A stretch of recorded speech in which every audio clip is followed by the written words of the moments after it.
I usually just tweet directly to them and call them on their shit because they lie sometimes.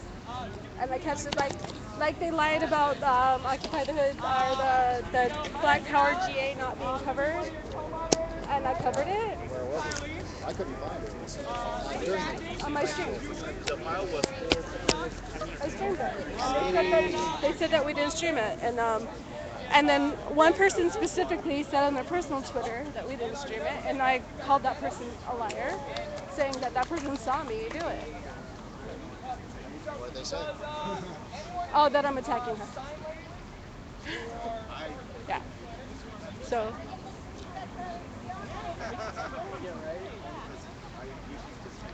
There's plenty to go around this for sure. Huh? There's plenty to go around of people being rude. I'm certainly guilty of it as well. But Yeah. Maybe I should go closer. Nobody else is here.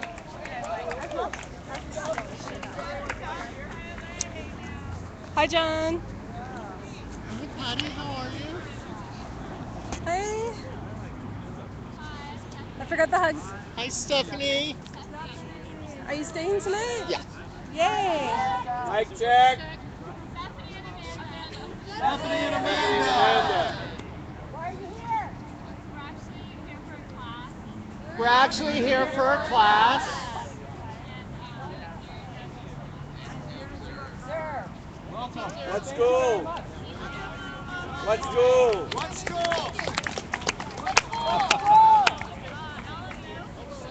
LMU. What's that?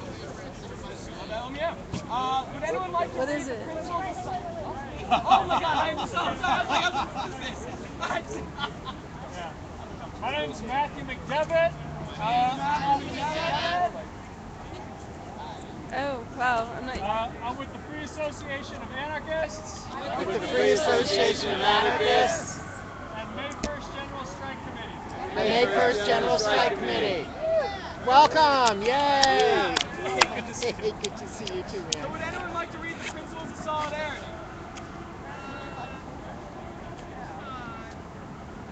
Anyone? Sunshine? Is that a volunteer?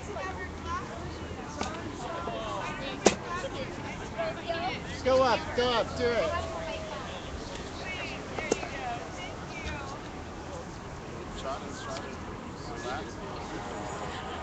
I should have brought the tripod. I should have brought the tripod. It's a little heavy. Oh, you have to hold it, right? Yeah. Well, I also have a tripod. Solidarity. We're engaging in direct and transparent participatory democracy, exercising personal and collective responsibility, recognizing individuals' inherent privilege, and the influence it has on all interactions, empowering one another against all forms of oppression, and redefining how labor is valued. The sanctity of individual privacy, the belief that education is a human right, and making technologies, knowledge, and culture open to all, to freely access, create, modify, and distribute. Open source, yay! So, I'd like to see if there are any volunteers who want to come up and give us their own personal statement of nonviolence. Anyone? For a little bit of background, we've been doing this now for a few months. You know, there was a lot of contention about exactly what we meant by nonviolence, and so to kind of sustain that debate, keep it healthy and let it grow, we decided to kind of open it up to have people kind of come and give their own presentations. So would anyone like to say a few words? Yeah.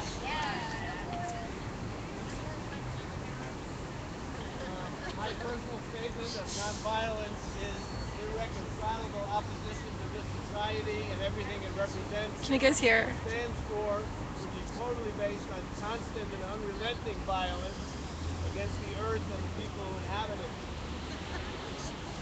My personal commitment to nonviolence is in regards to contradictions among the people, and my understanding about nonviolence comes from Malcolm X, who says, "I am nonviolent with anyone who is nonviolent with me." Thank you, Michael. Would anyone else like to come up and say something? If not, then I would like to.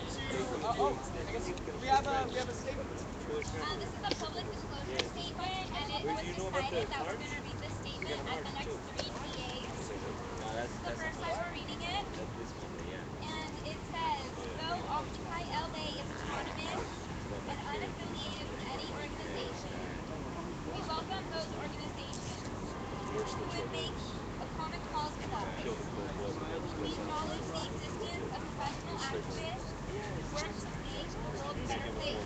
If you are representing or speaking on behalf of an organization or being compensated by an entity for participating in our process, we expect you to disclose or make known that affiliation. Occupy LA considers it a basic element of solidarity and sincere participation in civics. For anyone making or hard blocking a proposal at our General Assembly to disclose any such affiliation. Have a good day. Thank you very much. So I would like to open the chats for any time. For any time sensitive. Can you hold this for a second? Meaning you have an action or something that's going to happen before next GA. Which is tomorrow. What? Before Monday. Before Monday. Oh yeah. So Dr.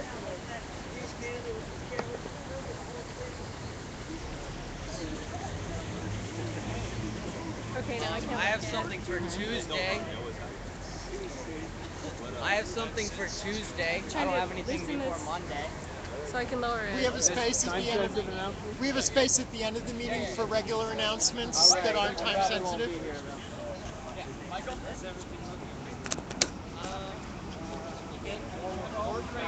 So tomorrow at 10:30, there's a program called Tomorrow at 10:30, there's a program called Race, Sex, and Class there's a program called Race, Sex, and Class at Southern California Library. at Southern California Library. Speakers include Selma James. Speakers include Selma James London. from London. Major theory of the relationship of women's oppression and capitalism. A major theoretician The relationship between women's oppression and capitalism. Too many words. Thank you. Tomorrow, Dillon and I, Carol, and someone else, Jessica, are speaking at an event from 1:30 to 4. Is that right? 1 to 4:45. I have my light on. St. Bede's Church in Mar Vista. Also tomorrow is the PMGA on the general strike at 4 o'clock. And we want to make sure that there are people going to be there working on the various winds, the chill winds, car bikes. We want to make sure that somebody here tonight will be coming back tomorrow who's working on the north wind from the valley. Somebody here tonight was working on the north wind from the valley. I don't see any hands. That's cool, man. That's great. That's like Wind coming from East LA. Anybody here tonight? Yeah, coming from East LA. Okay. And you'll be back tomorrow to speak about it and let people know how to get involved.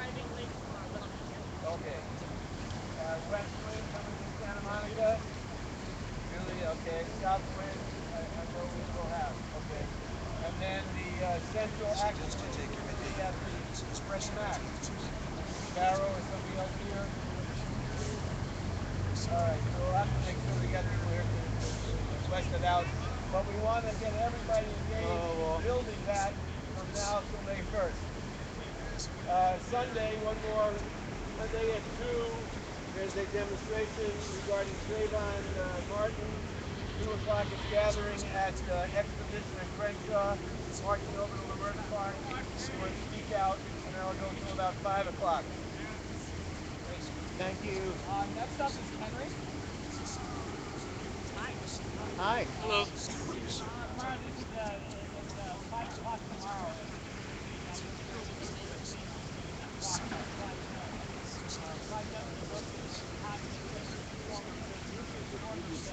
Mic check. Yeah, that's something. Trayvon Martin, that's Sunday 2 to 5. So this one is, yeah. Mark, did you miss? All of it. Speak slower and we'll repeat. Tomorrow. Tomorrow. 5 5 p.m. A little conflict with the GA. There's going to be a meeting at the United University Church. Talk by Clyde Young. On mass incarceration. Plus silence. Equals genocide. This is a meeting to kick off A nationwide movement against mass incarceration,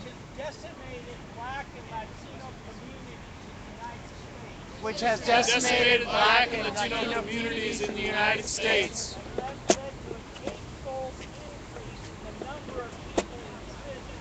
and It led to an eightfold increase in the number of people in prison since the 1970s. Think about it.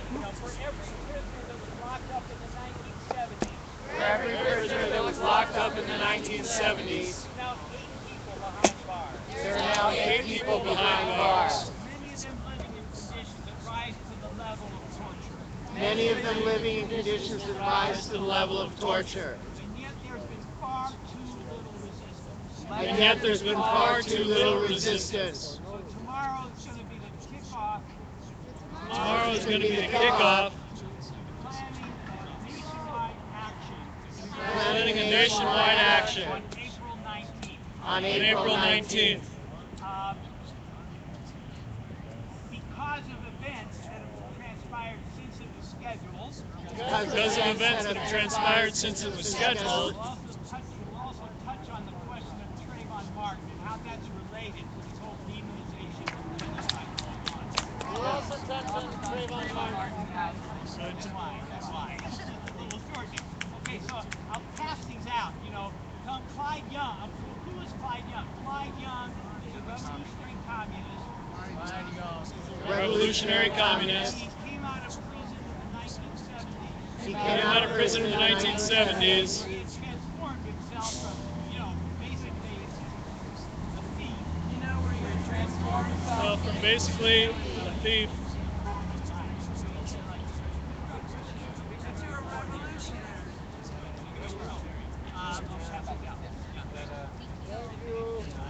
Next up we have Omar. Mic check. Mic check. Mic check. I wanted to announce that this Sunday there will be an Occupy LA Freedom School discussion and planning session. The title is Building a Community as we keep building the movement. Non-stop. The address is 118 Oakland Street.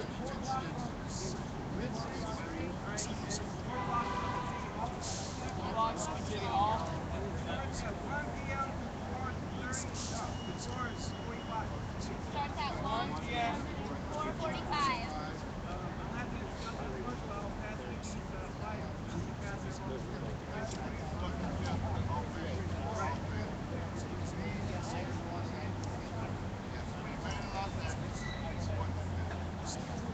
Thank you very much, Omar.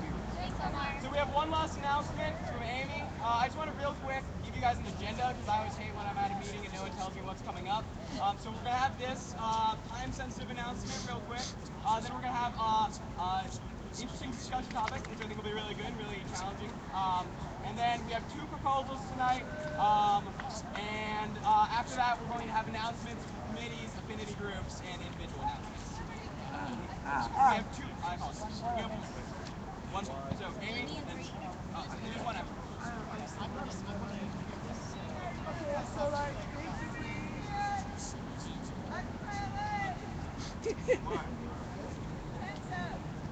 Oh, long story short is we're going to Mic check. Aye. So we're going to do a sweat lodge. Take that tonight. A slut walk. Because Sluts like me Don't don't like being called or white white bitch, fat bitch, fat bitch, whatever. and it's fucked up. It's fucked up. Shit's fucked up and bullshit. Shit's fucked up and bullshit. So if you want to become a slut, join sluts. Sluts. SLUTS.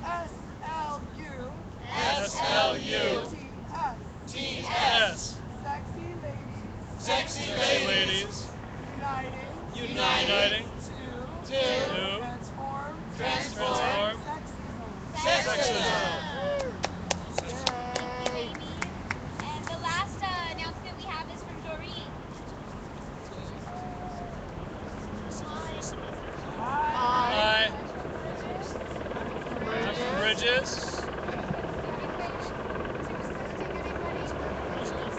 Group dedicated to assisting anybody of occupied who needs emotional support.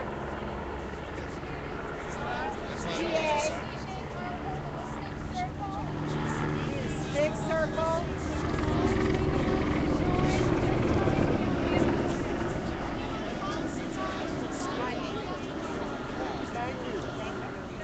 Thank you. We actually have 1 more time-sensitive announcement to close. And you guys have the time. Mayfair General Strike. There's a lady named Rachel. Mic check. Mic check. There's a lady named Rachel. There's a lady named Rachel. I've never met her. I've never met her. She's in danger of being evicted. She's in danger of being evicted. Occupation day 4 is going on. Occupation day 4 is going on. Her house address. Her house address is 2083 2083 Freeman Avenue. Freeman Avenue In Signal Hill, California. Signal Hill, California. There are occupiers there tonight.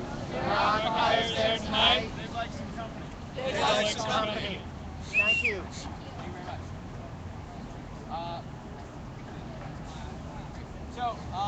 And now it's time for our discussion period. And now it's time for our discussion period. So, with those who are presenting, would like to come on up here.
Ryan, this is important. I'm sorry. This is February 16th. February 16th. Just listen. Be quiet and listen. I did it too.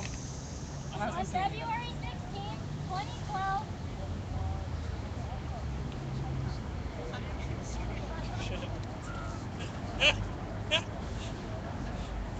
On February 16th, 2012, Sam Resnick, a former medic from the Wellness Committee, sexually assaulted a young woman who wishes to remain anonymous. Anonymous was woken up to her crotch area being grilled by Sam Resnick as he was heavily breathing and masturbating.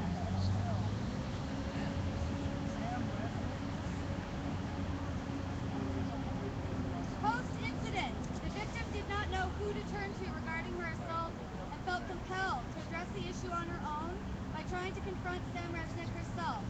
And in so doing, Mr. Resnick's response was, "I'm sorry, I don't know what to say."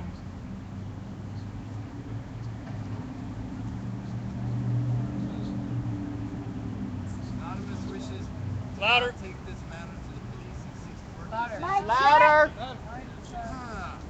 Anonymous wishes to not take this matter to the police and seeks to work this issue out as a community. Anonymous would also like to make it very clear that she is against violent means to hurt Sam Resnick. The women's circle informed that letters were drafted to Sam Resnick asking that he not attend Occupy-LA-related actions from March to ease Anonymous' comfort with any actions of feeling safe.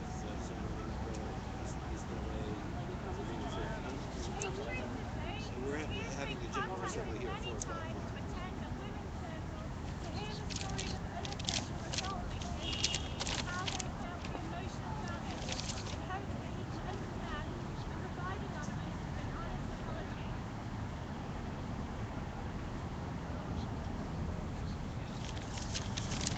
Sam Resnick has admitted to his actions, but he declined to comply with these terms, has not tried to contact us after declining, and has stated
small groups of like 8 to 10, 8 or so people. We decided we're gonna give this like 25 minutes, but if people want to have like more time to hash it out, then we'll temp check and see how that is. So break into groups, have, appoint someone as a note taker so they can report back. And yeah, it'll be great. Thank you. Begin. It's also this is how we count. So try to stay in a group. Huh? How are you?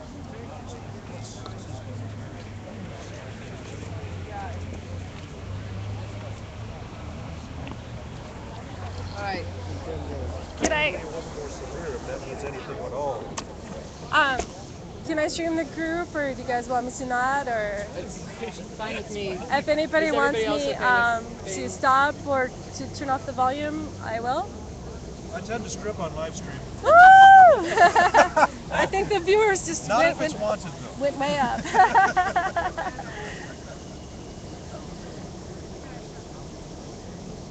All right, so I don't know. I don't know all of you. I don't know if you guys want to Here, I'll turn the light down. We don't need that much light right here. I can. I'm Elise. If you don't want to say your name, that's fine. But Mike.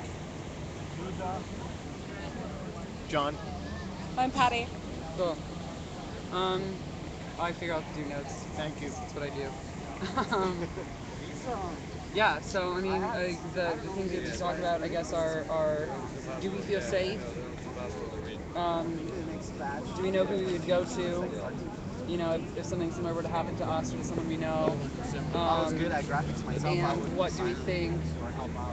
You know, what action do we think we should take? In this particular case, you know, to get this individual to comply and to try to really get his attention and to really, you know, engage around this issue. So I don't know. Does anyone want to just jump in or? Oh, you didn't cut these? I feel I think. they mentioned it, but I really feel it's important. No, they're meant to be cut, so you don't waste them like it's Not as a personal matter, well, that's a waste. but as a principle matter, which means what do we do in situations of assault? And of course, as a result, what are we doing with the situation of Sam Bradley? But I don't think, and I don't feel it's about Sam. I feel it's about an issue that both our society and OLA has been plagued with and needs to be dealt with. So I'm just saying, let's not single the man out, although we have to approach him as well, but let's think about the principle and the issue itself. Good. I think it's really important for us to focus on the principle, but I think we've been asked, and I think it's very important to single out the individual, and we've been asked because it is an individual, how do we collectively as a community ask people to hold themselves accountable for their actions. Our current system, the prison, the court system, the prison system, the police system, advocates that responsibility to the judicial system. I think it's pretty amazing that Anonymous doesn't want to press charges. Not 100% sure I, agree with that, but what we're talking about here is if we're a movement that's not, that doesn't want to, be involved in the repressive state organization, how do we deal with somebody who, does an action that is like an assault on someone? And I think it really helps to have a very, we're not talking just theoretically, we're talking about a specific person who was specifically assaulted in a really horrible way, and what do we do about that? Yeah, I agree. Sorry. Okay, I'll finish that in a second. I agree. Really, with both of those points. I mean, I think that it is a larger issue. But I think that that's really what we're getting to is that we have a specific incident right now, and it needs to be addressed, and we need to discuss how to address this issue.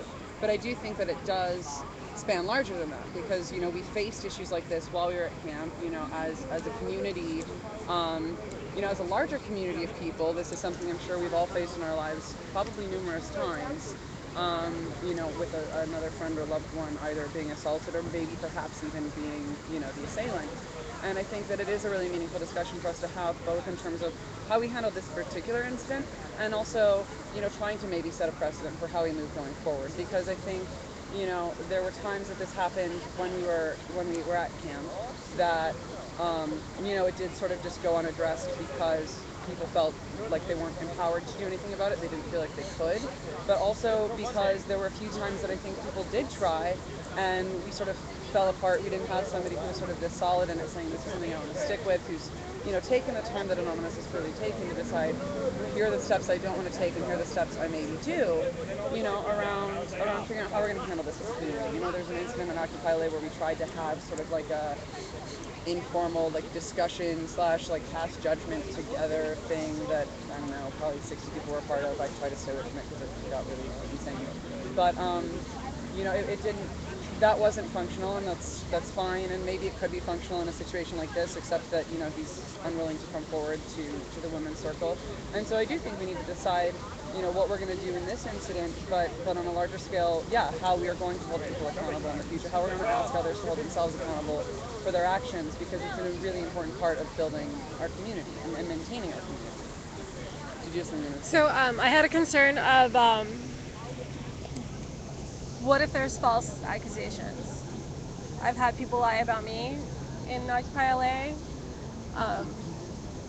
So I wouldn't, how do we handle that? Real quick, you're next, but I think that is going to be an issue down the line. I think it very well may be, because also I've had all kinds of stuff thrown around about me. In this particular case, it's something that he's admitted to in an email. But I'm also, I think we need to talk about the general.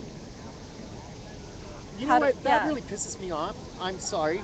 I'm just going to be really emotional for a minute, but the victim is always, challenged about not talking the truth. We're not talking I'm not challenging the victim. Right. I'm just. In our society, women who are raped always have to defend themselves, always are accused of lying, of making false accusations. I'm not doing that. No, I know you're not. I'm just saying that hypothetically it could happen. I think that when someone comes forward and has the courage to say that they have been assaulted, we need to believe this. I'm not talking about other kind of rumors that people make about people. I'm talking about a sexual assault. That's a really serious thing, and we have to stand in solidarity with the victim. This society does not stand in solidarity with the victims of sexual assault. I know that from personal experience. And I just find that I find that's always like a thing that comes forward. Well, what if they're not telling the truth? What if they have some other agenda? And it puts the victim. No wonder people don't want to come forward and say that this happened to me, because they're immediately going to be accused of of lying. And I'm sorry, I'm being really emotional. I hope you don't think that this is directed at you. Yeah. I just see that that's a thing that happens in our society a lot. That victims of sexual abuse, happens with kids. There's always, well, what if they're not telling the truth? Well, the reason I'm bringing this up is because, ideally, in a criminal justice system, you're supposed to have that presumption of innocence until proven guilty. And I'm looking at a broader viewpoint of, if we're not going through that criminal justice, well, it's not a criminal justice system, and I understand they don't want to go through that. I get it. And, that's cool. But, obviously we're trying to do that on our own. So how do we do it on our own in the best way? That question to respond directly is a concern that faces the current system, and I think that focus the conversation to how do we think outside the current system, not how do we establish the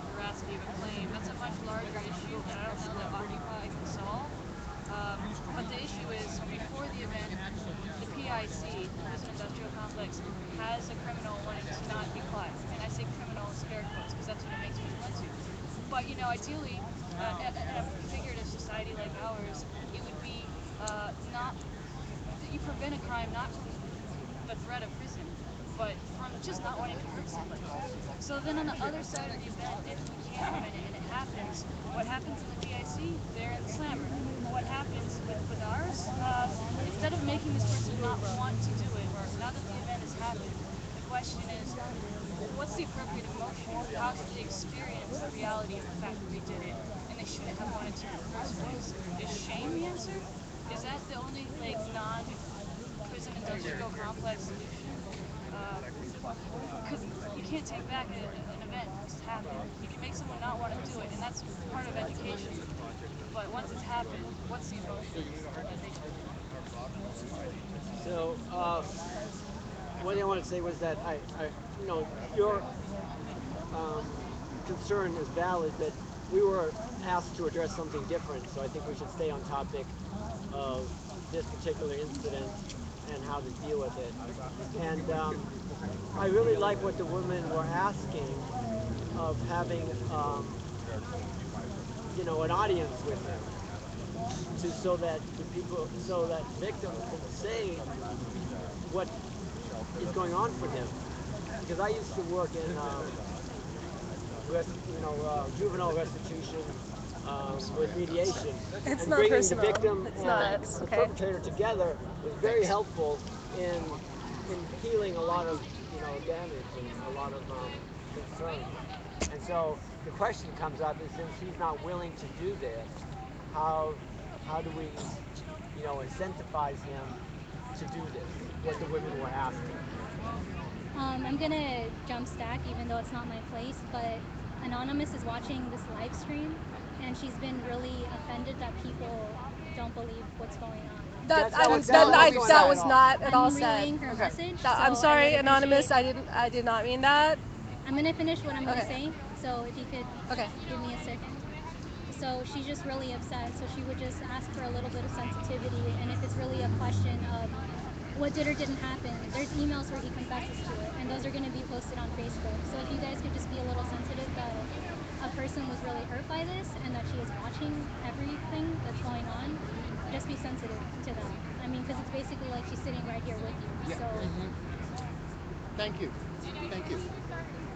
And I apologize. I didn't mean to question what happened. Obviously, I heard that he admitted what he did. So there's no question of what happened. I'm just talking hypothetically in a larger context, and I did not mean to hurt you.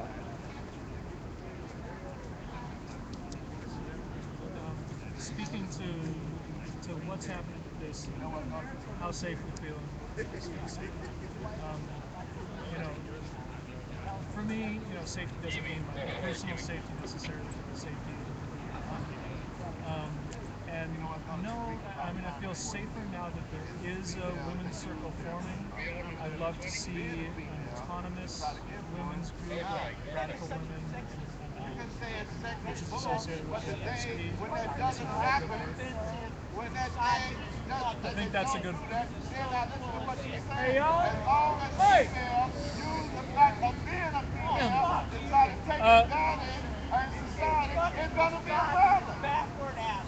That's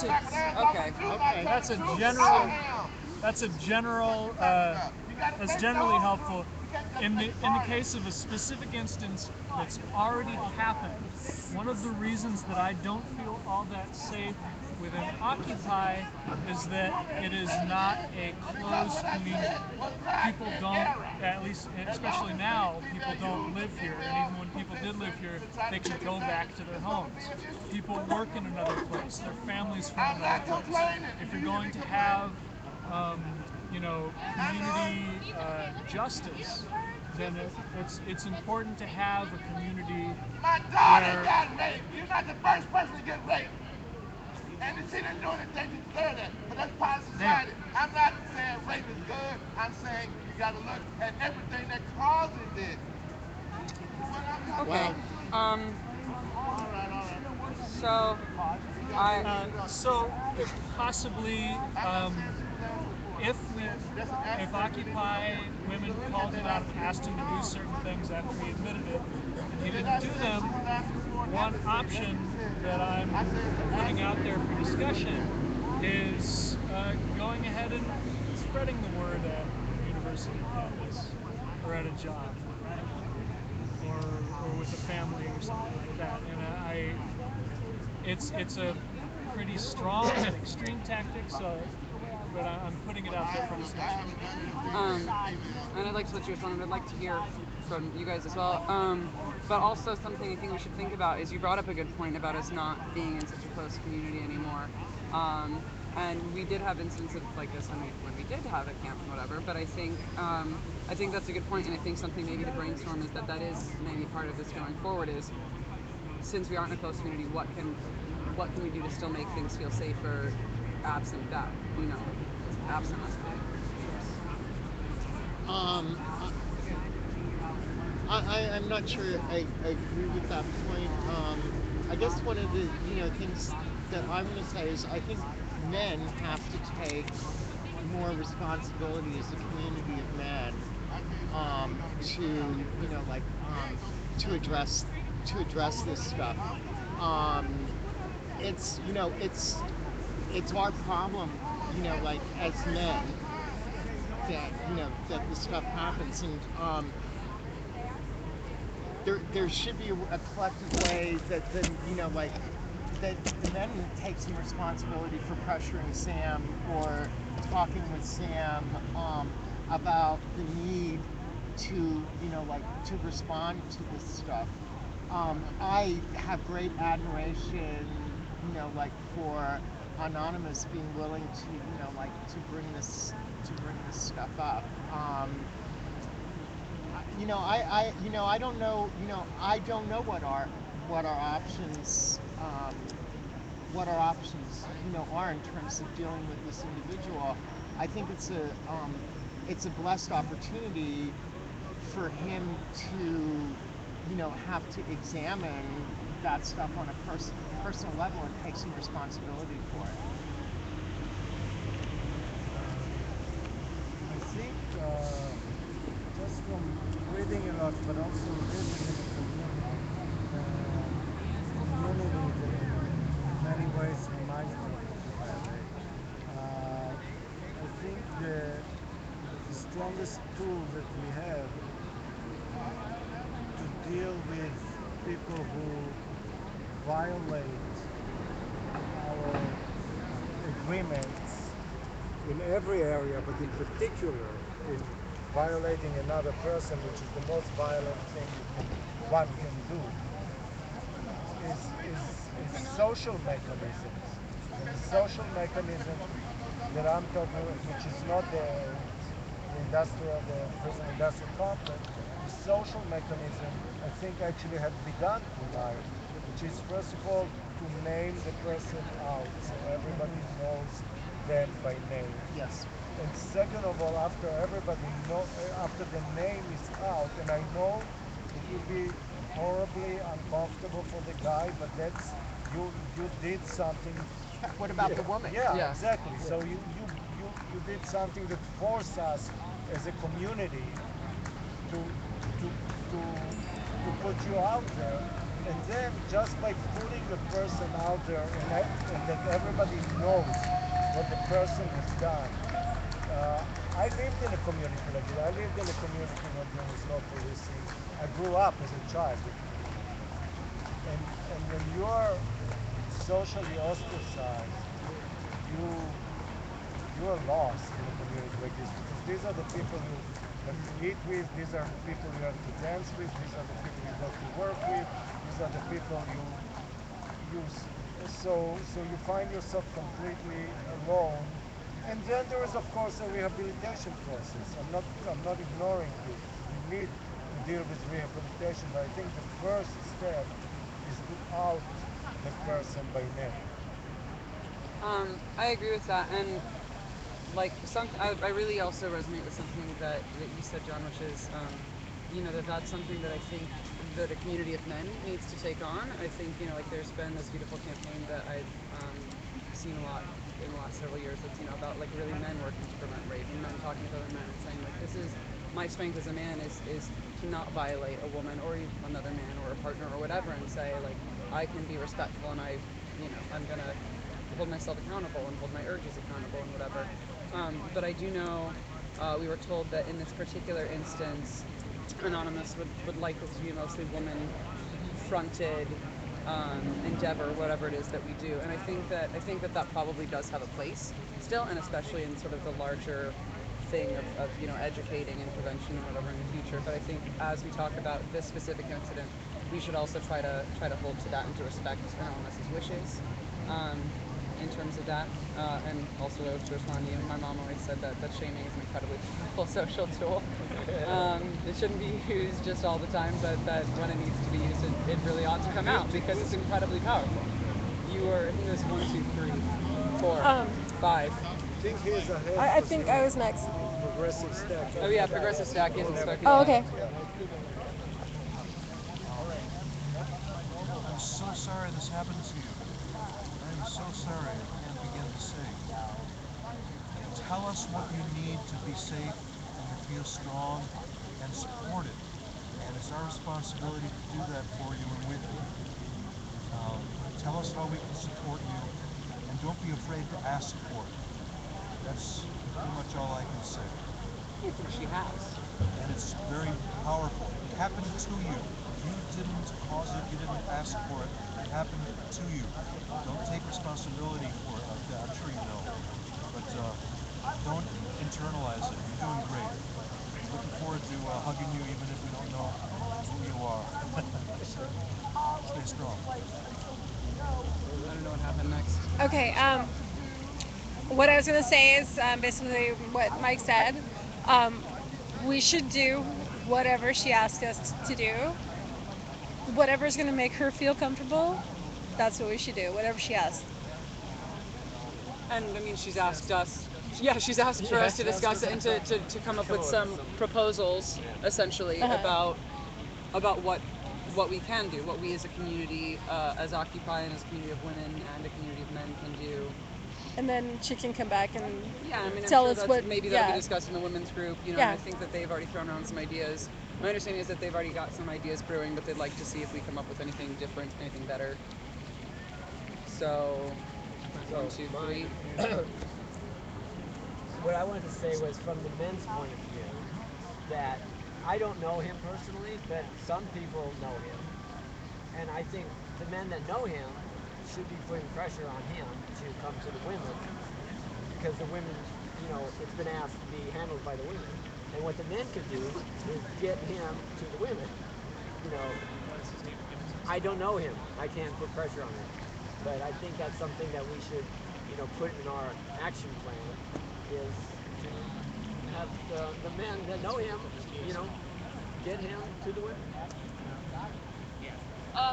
Since I think a couple of us are identifying ostracization and shame as an approach, in doing that, it should be clear when we shame him that it's not only about the specific event of assault, but it's about his continued refusal and denial to own up to it. And that's a large part of when you resort to shame. At that point, when someone refuses to confront the consequences of their actions, that's a lot of fear right there too. Not to say that was just what this woman did. What he did is enough. I wanted to add about it that it should not be perceived, or at least for me, the purpose is not to punish the person. The person is to bring him to face it, to acknowledge it, to apologize face to face with the woman he hurt, and to grow into not ever doing it again. That's, for me, that's the most important thing. Someone said before, what's done is done. Okay, but the only way to grow out of it is to really, that every person who ever have done it or have thought about doing it will never ever do it, and will never ever think about doing it again. I guess what what I guess what I want to say, and um, what I think is really important is, in addition to whatever needs to be done in for this specific instance, I want to say to Anonymous, and I want to say to our movement, that this movement absolutely does not find that behavior tolerable, and we will not accept it from anybody. I mean, that has to be said specifically in this case, but also in general. For people to feel safe here, that has to be really, really clearly stated. And how we respond to this particular situation is going to talk to our commitment of that as a movement. And I just want to bring up again, and I understand the importance of, I don't know, I'm going to phrase this the right way. Yes, Anonymous absolutely has the right to, the right, my full respect to, to deal with this in the way that she feels comfortable with the women's circle. But I also think that in the larger question, in the bigger picture, it is incumbent upon men to also be proactive, about this in a general sense. There's from. I feel like it's been about 25 minutes. Do people want a little bit more time? Yes. Yes. 10. I think one of the important aspects of this coming up and coming to the General Assembly is for us to also look at the, at the bigger picture and what kind of community we're building here, and how we, address these things in general. I have felt that there's a lot of aggressive energy, here, and there's assault that happens in all sorts of ways.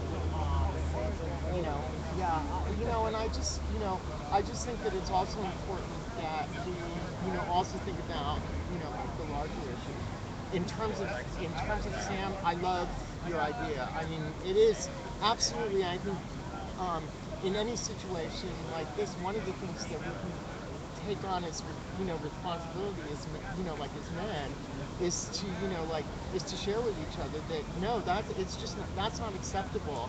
And you've got, you've got to take responsibility for it and, address it. So anyway, now I'm rambling, so I'll stop. So just to sort of try to direct a little bit, since we maybe only have 5 minutes left, do we have any sort of specific recommendations to take towards, to take to the women's group and to take, back at the end of this breakout group about what should be done in this incident? If, we've called him out at GA, now we all know, we know about this incident. What can we as a community, and particularly, as both women and men, both together and separately in this community, do in this incident? I would like to put Frank's idea specifically as a response that, men who know him need to, talk to him about taking responsibility and doing that. I would also think that as a community statement, we should make a statement that any individual in this, who assaults another, another individual and is unwilling to, work that process through, is not welcome in our community.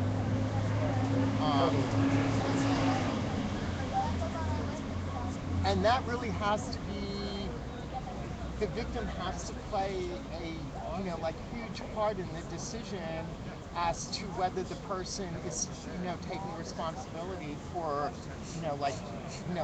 resolving the situation. Yeah, I think that not being able to be part of Occupy in LA or in any other city, if you communicate about this, that's a definite. I also wonder if he's feeling really ashamed already and feels like he just kind of wants to like retreat into his classes and doesn't want to worry about anything else. And I did mention calling him out in front of other communities, but perhaps as a first response would be making it clear to him that this is not just about shaming you and you're a bad person, but this is about healing you. There's something wrong with someone who does something like this. He probably knows that. I would hope so. And so to say, look, like for one thing, yeah, we do really want an apology, and we also want to help you to get some help. We're worried that this is going to persist in you if you don't really own up to it. And then as a next step, the more I think about it, especially if you threaten it first and give them a chance to come to the women who have been appointed by Anonymous to spearhead this, I think that it would be probably worth calling them out in front of other communities. So like a three-tiered approach there.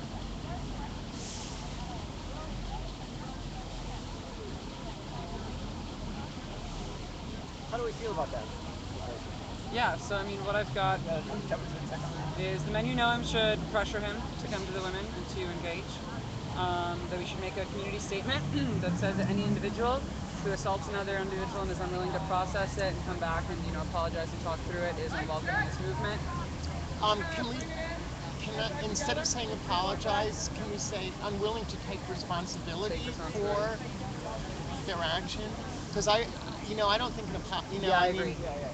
So, and to take her own responsibility is unwelcome, and the victim will be a big part in sort of ensuring that there might be a level of not being able to be a part of the Occupy movement here or elsewhere, that we can communicate it to the occupations, that we should communicate to him that it's not just about sort of the shaming, but it's about needing to come back and process and take responsibility, take accountability,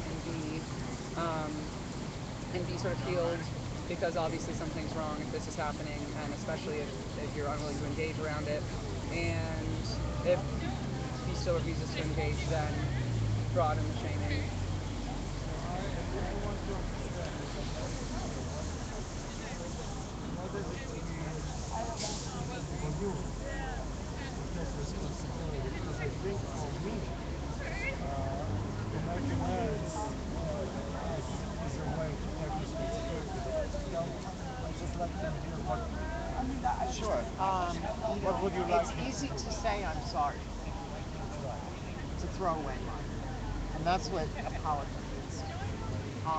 Taking accountability for your actions is to say, okay, what do you need from me to make this, right, or to make this better? Anonymous has obviously expressed what she needs. And then it's incumbent then upon Sam it's not his right to question that. It's his responsibility to follow through and respond to, that state of being. And that's what I mean by taking accountability for, an action is to, admit that, yes, I did this. What do you need to make me, to make it better? And how can I, move forward with that? That's accountability to me. In our sort of proposal, if you will, should we also include the bit that's not necessarily specific to this incident, but in terms of our larger community of both sort of men organizing around men and trying to have these discussions amongst amongst themselves, and also the educational aspect? Should we toss that in too? We talked some about how staying outside the system. I think you made a great point, about like prison industrial complex has this thing where it's okay, you don't commit a crime because you don't want to go to jail, whereas we should be trying to create a community where you don't want to commit a crime because you don't want to hurt someone. And a lot of that happens through like empathy and sharing and education. So even though that's not necessarily specific to this incident, is that something we want to share with the group, the larger group, in the report back? That concept. I would like this too. Okay, me too. I just thought I'd. Um, and I also think that to me, it's unfortunate that it's always women who, have to organize around bringing these issues up, and that it's important for men to kind of take responsibility for the culture that we participate in and are, like a part of. And I see that somewhat lacking in Occupy as a whole. I agree. I'm gonna go check and see if I'm supposed to be on stack or something, or if we have more time. I don't know what just happened. I'll be back. Keep talking. You look great. Your What do you hair mean by that? Sexist jokes or? Yeah, or just sexualizing things. I mean, I think assault is the end, like the end awful action of that. But people make inappropriate comments to like women all the time. I mean, one of the things I want to say is I'm queer. Okay, so I sexualize other men. Um, I check myself on a regular basis to make sure that I'm not coming across in an inappropriate way or hitting on somebody that like would feel uncomfortable with that, or sexualizing my encounters with people. I don't think we've got enough awareness. I mean, I've had to develop that awareness because I can get seriously fucked up over it. But I think it's an important cultural thing to figure out. I guess to me, it's like speaking up for your values. Because that's something that I felt like really Mike check. instead of ignoring.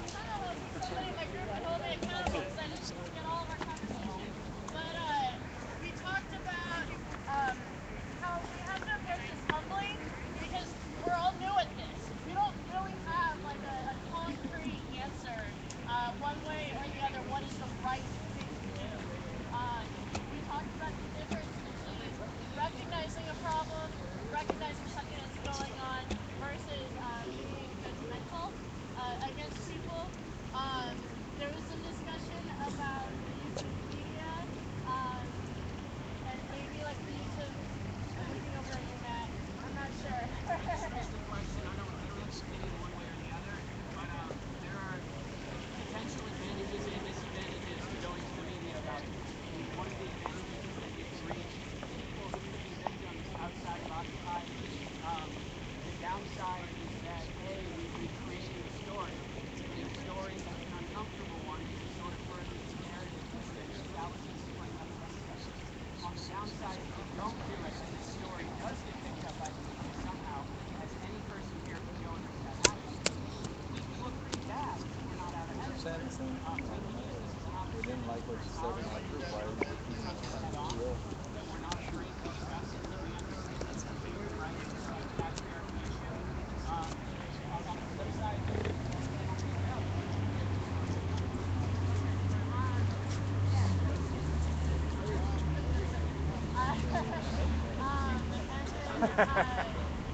Like to further on in the discussion, we talked about the importance of the action that's being taken by women as an act of empowerment, and an act to undermine patriarchy at large, essentially. I brought up the point that 1 in 4 of us have been sexually assaulted. Look around at the women around you. 1 in 4 of us have been sexually assaulted. How many men here have sexually assaulted? Whether knowing so or not. There's a lot of guys out there that don't actually understand the definition of sexual assault. So I wanted to be careful to not just put on the label that like, oh, this one guy has like psychological problems.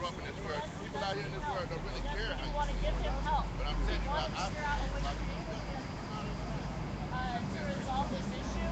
But we need to also be aware of the larger picture here, and it's not just one crazy person that did this. And then we talked about, Ruth had brought up the idea of like direct action of a group of women approaching him non-violently and more directly requesting an engagement and conversation. So, yeah. Are you guys able to hear? Can somebody give me an audio check?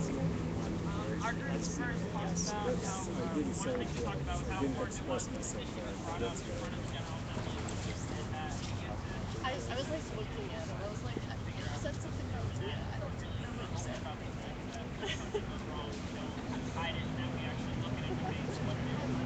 And we also talked about a restorative justice model and third-party mediators. But we also discussed difficulties with enforcing decisions that are made, that would be made with a third-party mediator, and how You didn't. No. Like I was actually like literally the facial expression was like, there's something about Leah. I'm not sure. Not to abide by whatever decision was made by the third-party mediator, that he would be banished or shunned by the community as a whole, instead of having I'll put it down. go about and try to enforce what we are supposed to have as community values. And we also talked about education as a community standpoint to help further shape what we think this movement is, what we think this community has as values. Really just besides handling this concept of a third-party mediator, having free, transparent approaches to go about this, it really level-heads and figuring out what the best thing to do on this type of issue. We have Rena and Daniel.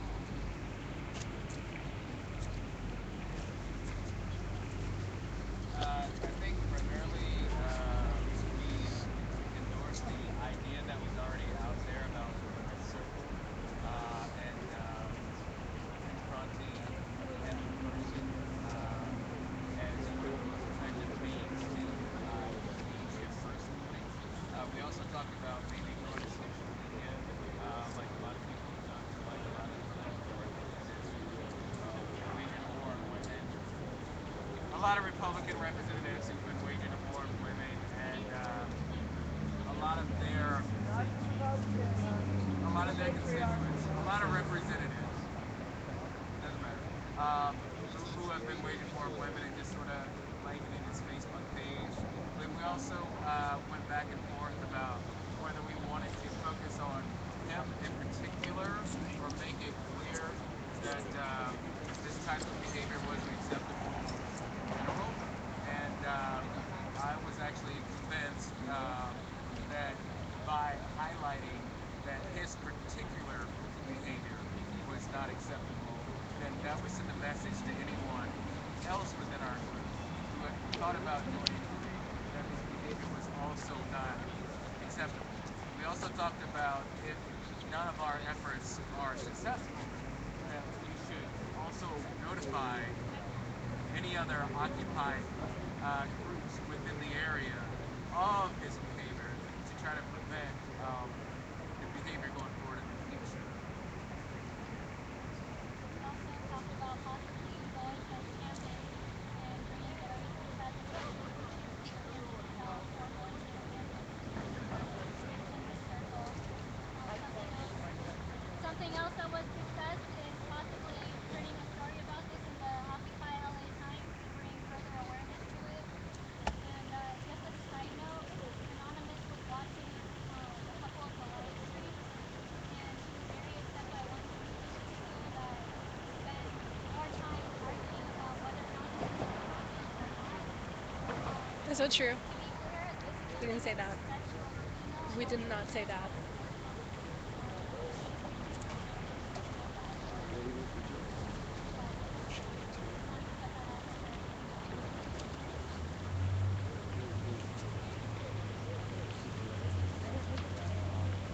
We have a beast.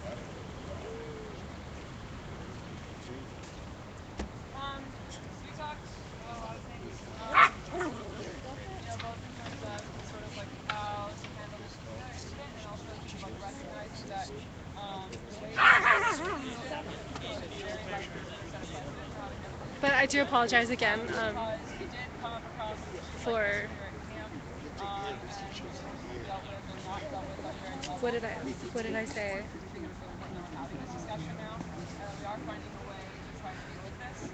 So, do you recognize that Anonymous would like to speak primarily But maybe this isn't the time to say that. I think it's probably like the I think I was insensitive. It's never happened to me, so I can't. I was insensitive, but I don't want to be misrepresented either. People who know him, but men especially who know him, can be part of pressuring him to come to the living circle and to engage in the way that they've asked. And that, like, we as a community, so I issued a statement that says, that if any individual assaults another individual and does so who's unwilling to take responsibility, and really sort of face up to what they've done, is perhaps like not a part of Occupy LA, or is maybe we end up sending something out about Occupy LA and other occupations and saying, like, don't sue this person because this has been their behavior. But at the same time, we do want to create a space for sort of reconciliation and rehabilitation where anyone who's in this situation can come to the living circle and speak from it. And not just for shaming, but also for his own rehabilitation. But that, like, if these methods, these other measures that we're discussing don't work, that maybe we can step it up to that sort of level. We've also talked about sort of going forward, both in terms of how we might handle other incidents such as this, and or to try to prevent them. That, like, one of the big flaws in the prison industrial complex is that the incentive to not do something wrong is you don't want to end up in jail. And that's not the message that we want to send. We want to say you shouldn't do something wrong to somebody because you don't want to hurt them.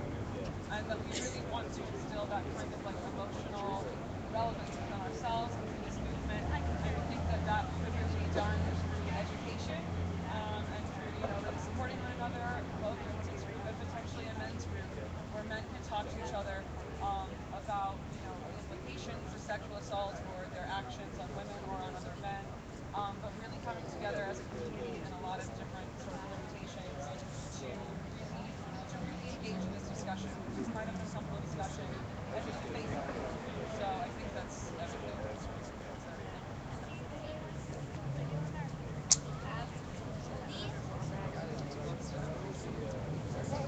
Until toward the end, I was the only woman in my group. That's why I'm reporting out and also stacking.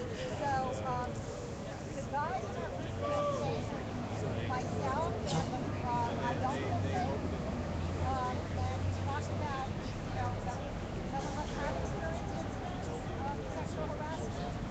And one of the things we talked about was having the women's circle as a base, but being more resourceful. We each have a phone, like a hotline phone, and a text messaging system, a website, and they would love the help of women or women that have professional experience, resources that are available. And we talked about possibly at the end of the GA having a message if there's anyone that feels that they need support to get to transportation, vehicle, whatever it is, that be available to them, because some people really have had incidents and don't feel comfortable.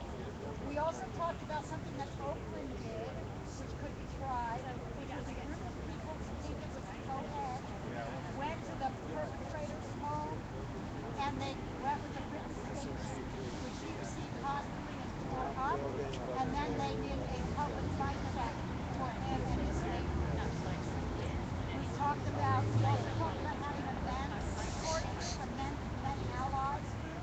We said we felt that it should be women-centered, but that we also felt there was a serious shortage for men to provide support, and that was something that we could, men that are conscious of this need to provide support to, especially when asked.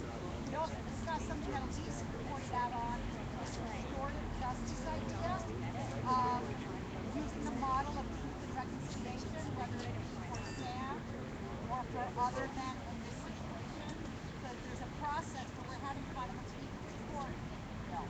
And then also it was discussed things like having a projection along the side of the building, like I read something recently, with a list of people that have been in violation, and possible censorship and threat of not being occupied. It's denied. It's denied. Oh, finally we got two saved phone numbers, so we had ways to connect with each other. Okay, our group started with two premises. First of all, we assumed there would be a women's intervention. We assumed it would be nonviolent, and most of it agreed that the police would not be involved. That wasn't a universal feeling, but it was there. I think the majority concurred. Some of the suggestions we had was to make a wanted poster, just so we knew who this guy was, to protect ourselves, to limit our community, our broad community from a person. We also talked about fundraising exercises and using social media to highlight people who violate basic rules, whether it be sexual assault or theft or whatever is happening here. Setting it up most wanted Facebook page, Rocked by LA. We talked about investigating to see if this is a repeat offender and if he's done this more than once. And I think overall we talked about, first of all, the lack of process. Our situation in terms of war, we still have no process in place to deal with it. I think we talked a little bit about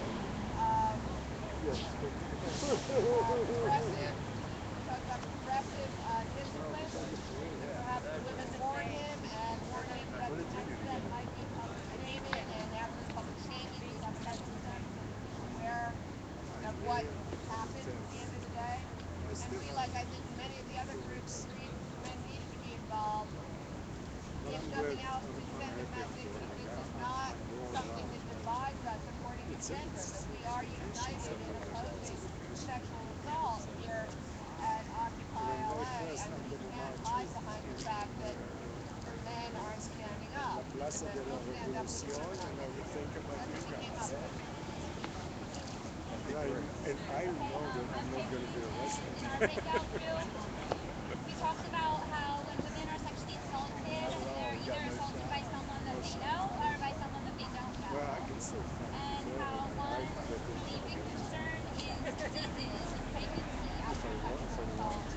Not all sexual assaults are rape, but for rape, it's really scary. You don't know if you've gotten a disease or not. And currently, the only way to get any expenses covered for that kind of treatment is to go to the police, file police report. The police often criminalize women that have been sexually assaulted. They often make them feel like it was their fault. And a lot of women don't want to go to the police. It gives us a good image. And they therefore don't get any of these services covered, whether it be speech therapy, testing for STDs, pregnancy screening, any kind of medical or mental health care. So we would like to develop an alternative way to raise money for women of sexual assault so that they can get the medical and the mental health services that they need. That was basically what we talked about. Other than Berlin, Europe is definitely done. Yeah, without going to Russia.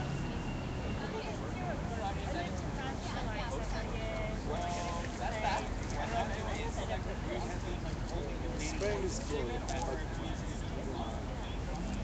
I'm just saying, there's so many ways. I think it started to travel in the third world a lot, and I did the last couple of years. And Europe uses alternatives. It's Europe. On me. Yeah, I think so. I mean, it's like it's kind of the same thing you like to do your essentials. My favorite thing to do is India and India. So maybe that's kind of like something out. That is something we can see. I was there Although I'm twice. skeptical that I didn't do the right thing. I mean, I enjoyed it.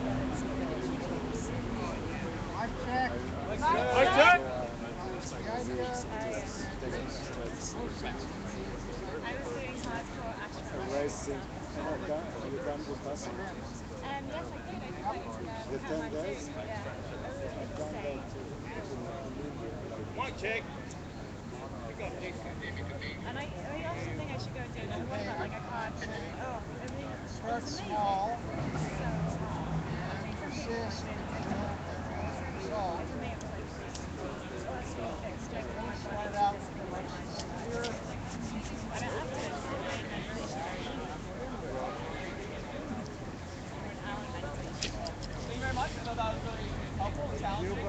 also think that it's important to go soon because it's a country in changes and it's been slower compared to 10 years. It's So we're slower, moving on but to a surely. proposal. Like We have two, privatization. but we are going to add one short one to the end of that because there was a mess up with his facilitation, and so yeah. But so quickly, we're going to go over hand signals for anyone who doesn't know and doesn't remember. We work on a consensus-based model and communicate how we feel in certain ways. So if you like something, you deliver it. If you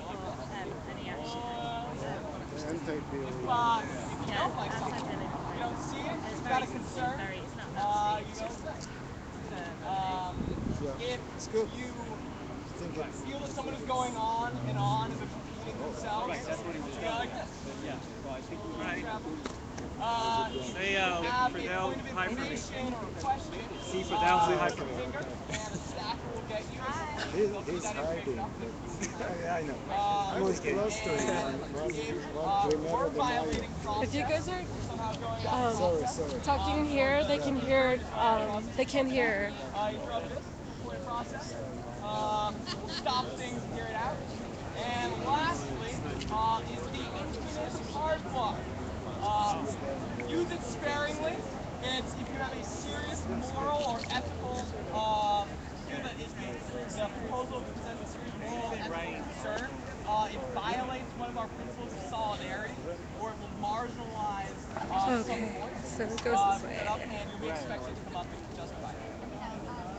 Oh, and yeah, if you're out of time, you're trying to keep comments to 2 minutes, then Jason will get thrown out. Hi, Flores. I think there's about 4 tents here right now.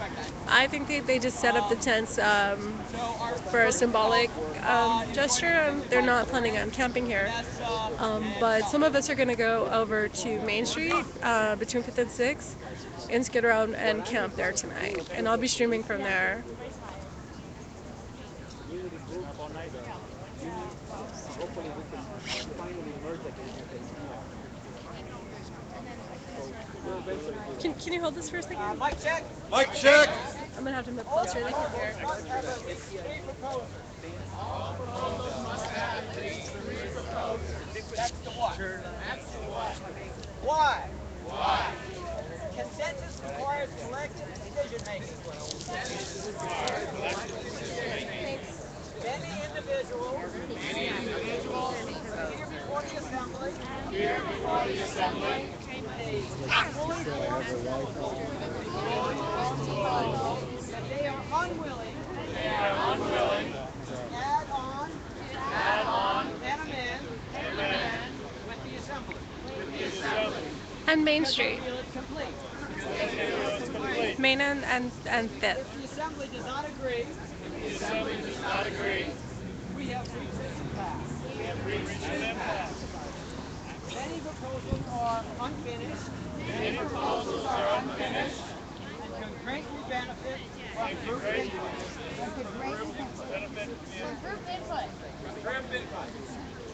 All proposals should be.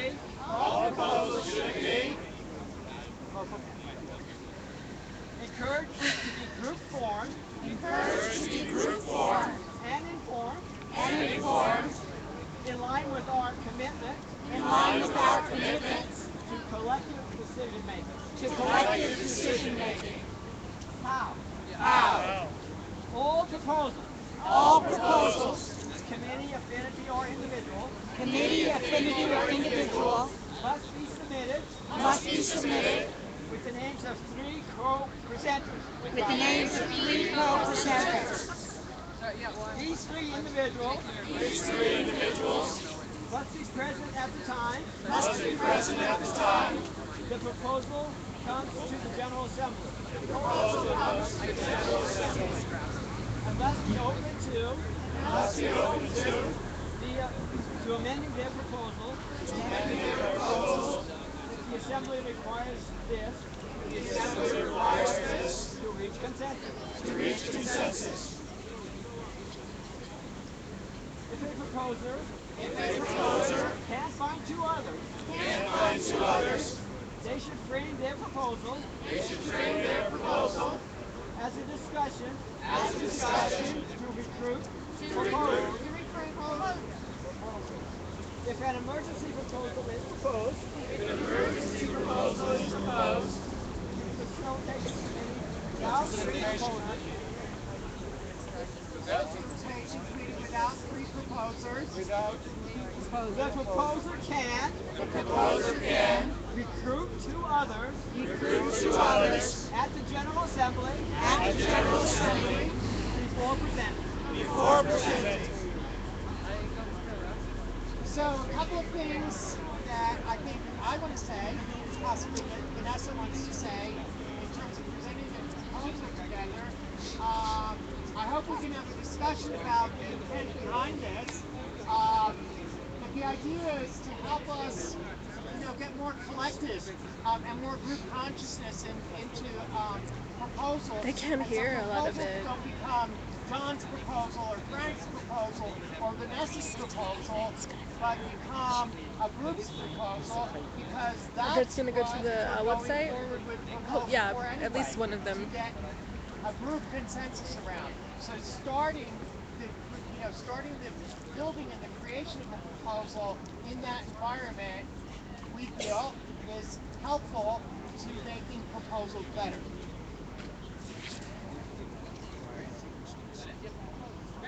So first off, I'd like to open this up to any questions, any points of clarity. Please, the staff. No questions or points of clarity? I think it's a good idea. We should have All right, then we got it. We're done. There we go. Okay, well, if there are no questions, then I would like to take an initial temperature check. And if you have any concerns, then we'll have those people come up and we'll get those out. So how do you feel? Barry had the hard block up, but now he's just waving in front of his face.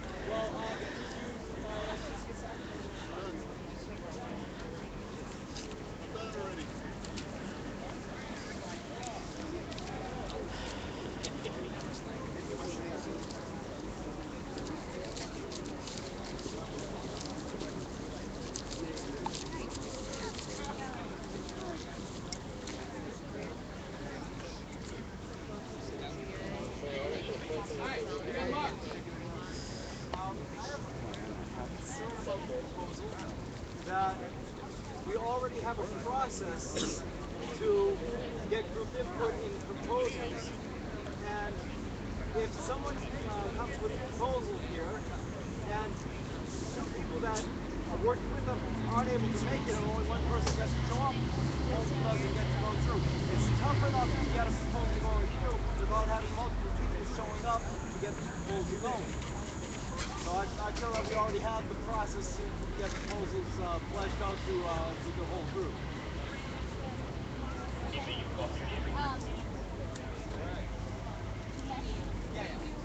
We're gonna hear out the concerns and they can respond. Mine is somewhat of a variant of Mark's concern that those who have proposals that want to get things going are out doing things and don't come to the General Assembly. Specifically on union issues, there's endorsements of various demonstrations that come up. The people that are occupy the hood, you don't see them around except when they have proposals that they're doing. So to have three people spend time that one person can do it when one person is perfectly articulate enough to do it, I can definitely understand that as being a recommendation. I would definitely favor it as a recommendation, but to require three people to come, especially considering mostly it's working people that have a inability to make it at all times because of family obligations, women and others who have family obligations, child care, etc., can't make the assembly, and those are the ones who usually have the proposals that are most amenable towards the bottom half of the 99%. I'm certainly amenable to having that as a recommendation, but to have three people make a proposal when one person can do it, and it's going to be one person that's going to be just simply delegating three people to speak. Sounds done, and we have Michael.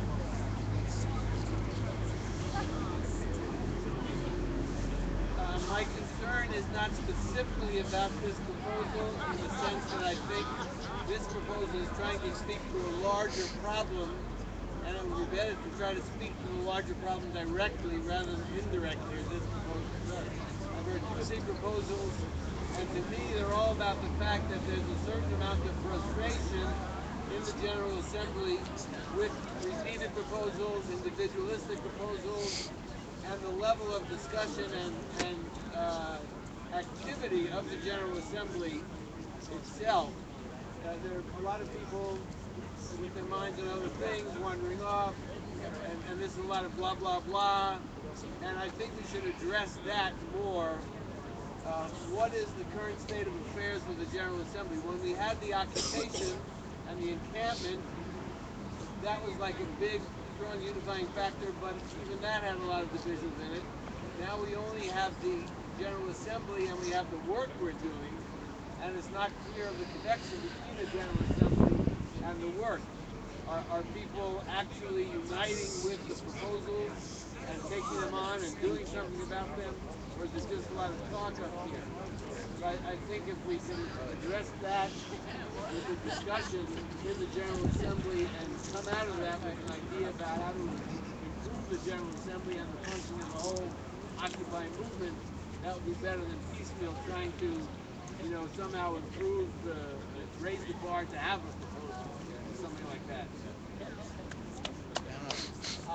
You got Tim?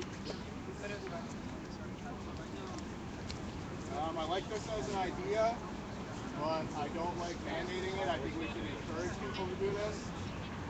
One problem I have with it is that we say that we're a movement of leaders. And I think if we pass this, we have to ask ourselves if we actually believe that or not. Because if we're a movement of leaders, then every one of us is capable of writing a proposal and reading it to the PA. I also think that we talk about autonomous action a lot. And I think everybody should be able to autonomously write a proposal and bring it to the PA too.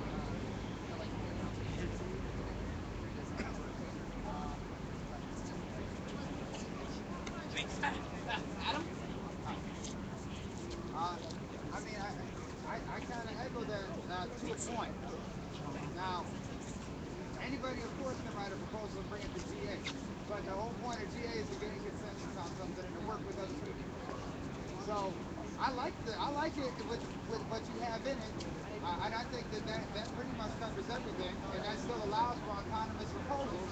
That if you can come to GA and get 3 people convinced by your words, your actions, no matter all with you and stand with you, I think that's a testament to your proposal. And I also think if you can't get 3 people to go with it, it's probably a waste of the GA's time to begin with, because nobody here hates each other. We want to do the same thing. So hey, that's my opinion. We have John. Friendly amendment. Maybe a compromise between having all 3 people there or just one. Have 2. If you can get 3, great. If you can get 2, that's enough.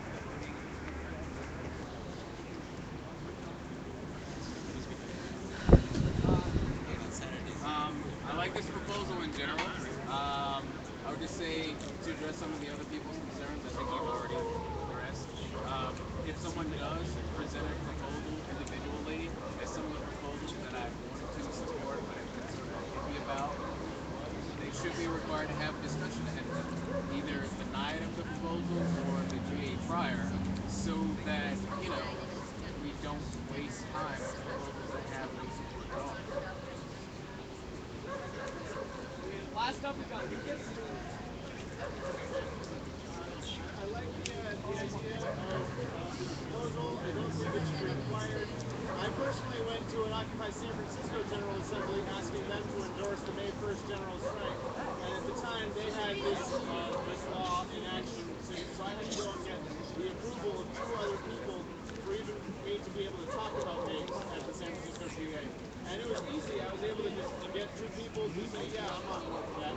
So you don't have to go and bring your friends to the GA and have them be the 3. You can just go and just grab him and her and say, hey, let's talk about MIGs. Is that correct?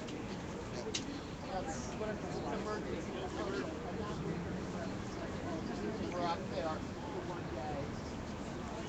Right. I don't think it should be mandatory, but I like it being suggested to be people, if you can, get 3 people. Thank you. So would y'all like to move on? Well, yeah, sure. And I think we should discuss the friendly amendment thing as a group and come back with an answer on that. But one of the things that I want to say, and I want to respond specifically to the idea that you can't get 3 people here to present a proposal. In my view, a proposal is a serious thing, something that you are committed to, something that you plan to follow up on, something, you know, like that is not just a win. I believe that if you're really committed to something, that you will be here present to advocate for it, to, you know, argue for it, to talk to people about it. So I think that that if you can't, I think that it's important if you're involved in a proposal to have the respect in the assembly to be willing to be here to discuss your proposal and answer concerns. So I think that the argument about people can't be here to present a proposal is kind of spurious. So there's another concern to address that I think is important, which is the notion that this would decrease the potential for people to have individual autonomy and to bring their, to bring their individual ideas to the General Assembly. And I want to reiterate that part of the proposal is that if somebody has an idea that they want to build a proposal around and they can't get 2 co-signers, they are encouraged to and have the option to submit it to facilitation to be a discussion topic, and then they can recruit people during that discussion. They get to find their allies during that discussion. Then they get the co-signers. So the notion is that every proposal deserves time, care, editing, and multiple brains, because every proposal is improved by that. And so this is not a way for people to be shut down in their individual ideas, but to have their individual ideas be fostered in a group conversation, so that when they come to the assembly, those group ideas have already gone through that first round of questions. So that when we come to the assembly and we're ready to do consensus on a proposal, it's in, second or third draft form, and it can reach consensus without all of the initial stages of questions, the clarity problems that we often have up here. The idea is to not waste the assembly's time, to bring really good, solid proposals to the assembly, and to cut down on things that have my name on it, that have someone's name on it. That's not what we're about here. So this is really about that, to help us think differently about how our ideas go.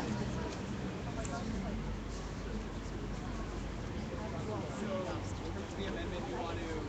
We want to discuss it, and why don't we do Okay. Who wants to lead us, Jay? You do! You do! Fine. Okay. Sorry. This system has got to die. Occupy! The system has got to die! Occupy! The system has got to die! Occupy! Okay, so we're prepared to respond to the friendly amendment. We would still suggest that we keep all proposals, must have at least 3 proposers. Co-signers. No, proposers. Yeah, we changed it.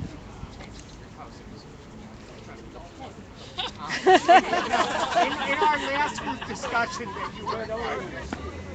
Right. Wow, that was like really, great consensus in action there, right? Yeah. We actually did have a long discussion. Don't worry about it, I got it. No, it's all me. appreciate your transparency. But we are willing to change the language that it only requires 2 people to be present, two of the proposers to be present to present it to the General Assembly. Great. Cool. So now we're going to take another temperature check.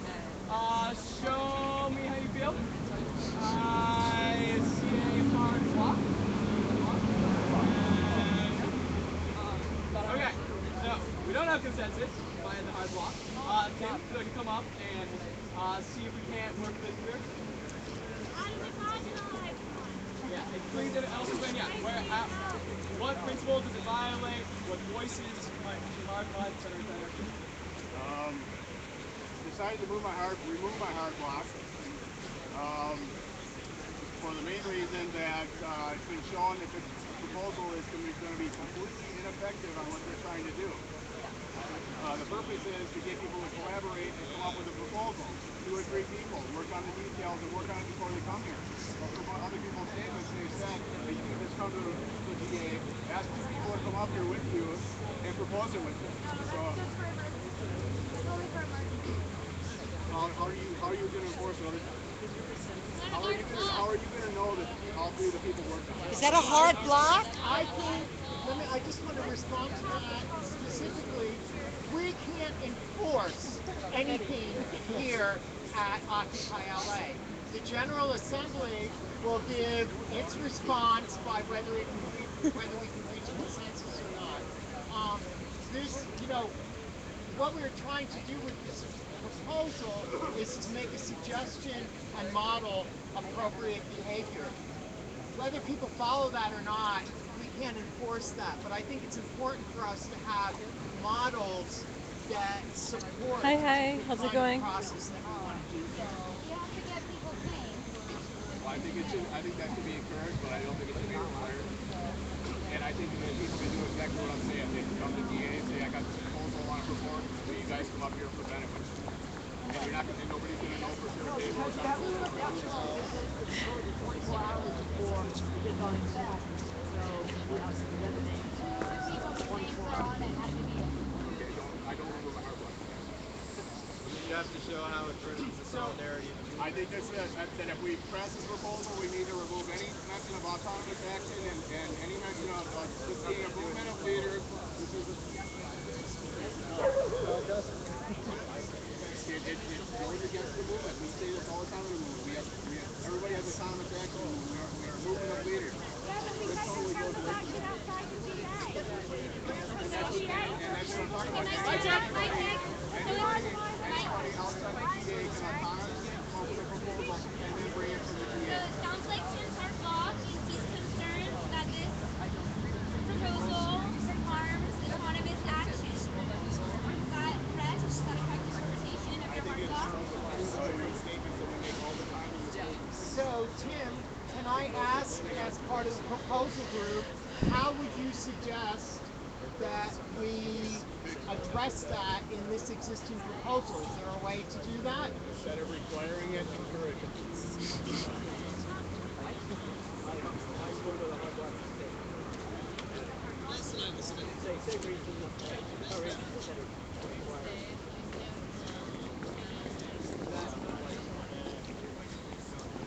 Don't like rules, dude.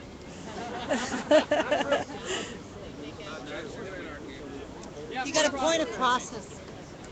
We have a clear definition sent to by the DA of what a hard block is. It has to you actually have to show what principle in our principles of solidarity it violates or who will be marginalized by them for it to be a hard block.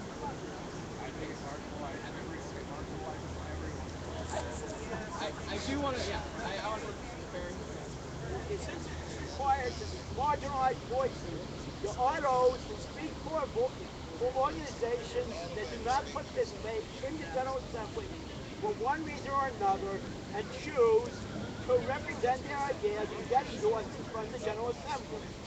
I don't expect people from the Red River Valley that were on strike to fly to Minnesota and get the endorsements of that action that we had that was sent to them. I presented it as an individual because I was the only one that knew every detail about it. You could have easily came to me and said, here are the details, will you present it with me? And I would have just simply gone. The idea of there are organizations that like the endorsement, and we hopefully on May 1st, we'll be seeing many of those individuals. Those are the people that get marginalized. I also mentioned and those who cannot stay for 3 hours of this process or choose not to are also marginalized. And some of the people that have the most dedication are part of the facilitating people, including that now several of the people that have made these proposals have to be neutral, and therefore cannot be one of the 2 or 3 people, and are most likely to be those 2 or 3 people that would want to that would be best to present. It might not be a hard process. Recommendation is fine with me. So requirement not. So I think that her book could actually be reformulated as a friendly amendment, maybe, to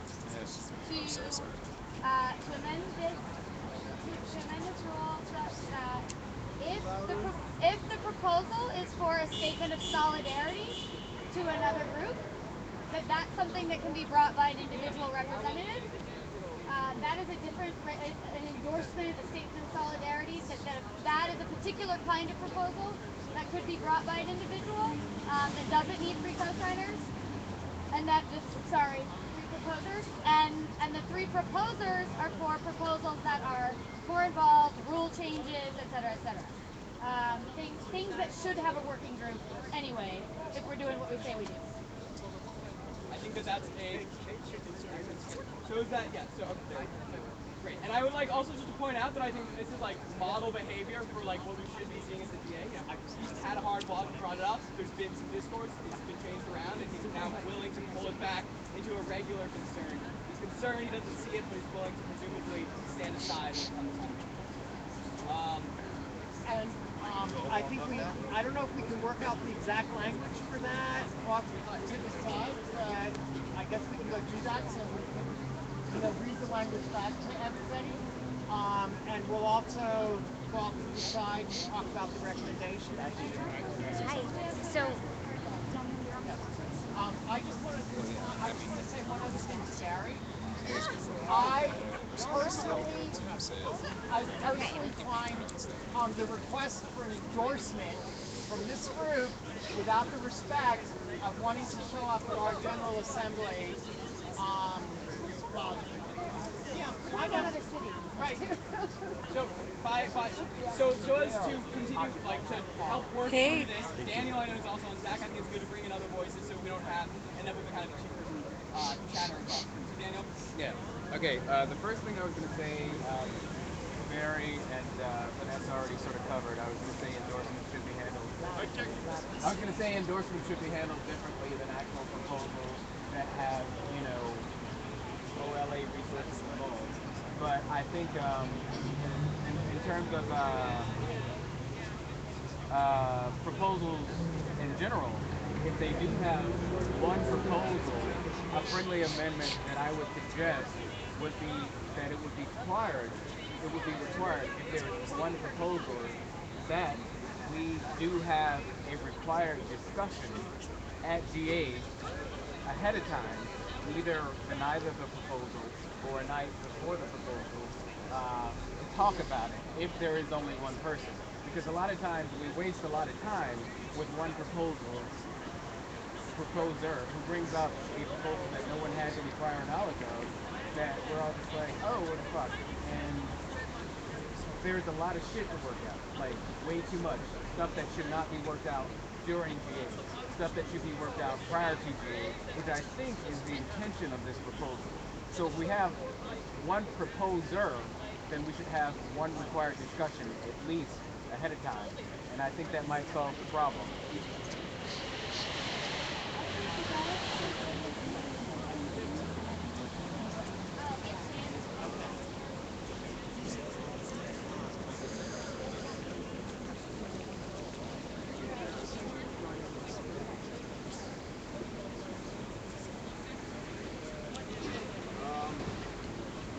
Thing I was going to say is something about the amendment that you were talking about. I think the main thing I was going to say is something about the amendment they're proposing. I think some of the statements that we made are some of the most intense things that we've done. So allowing one person to write those is probably part of the problem there too. So I don't think we should just limit it. If we're going to pass it.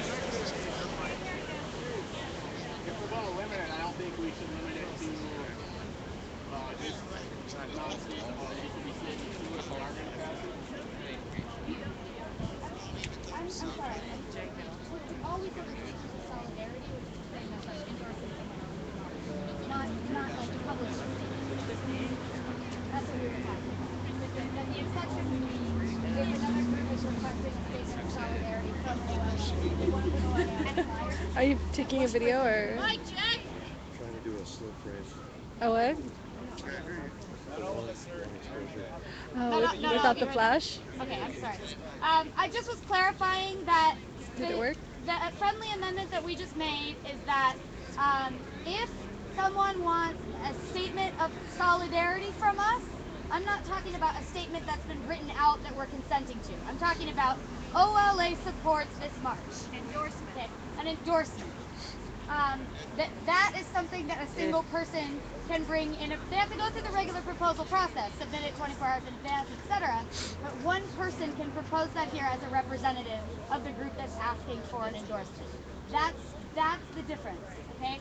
All other proposals that need more logic, more explanation, more defining of terms, etc., those still would have to go through the 3 proposers, 2 present on the night. Especially if they're using, OLA resources or committing OLA to do some kind of action. Then it seems that we need to be on board with it. We all agree. It's just one person. The other friendly amendment we accepted was that it only requires 2 of the 3 co-proposers to be present to present at the General Assembly. It still needs 3 co-proposers, but only 2 of the 3 are required to be present to present it at the General Assembly. Tim, what are your is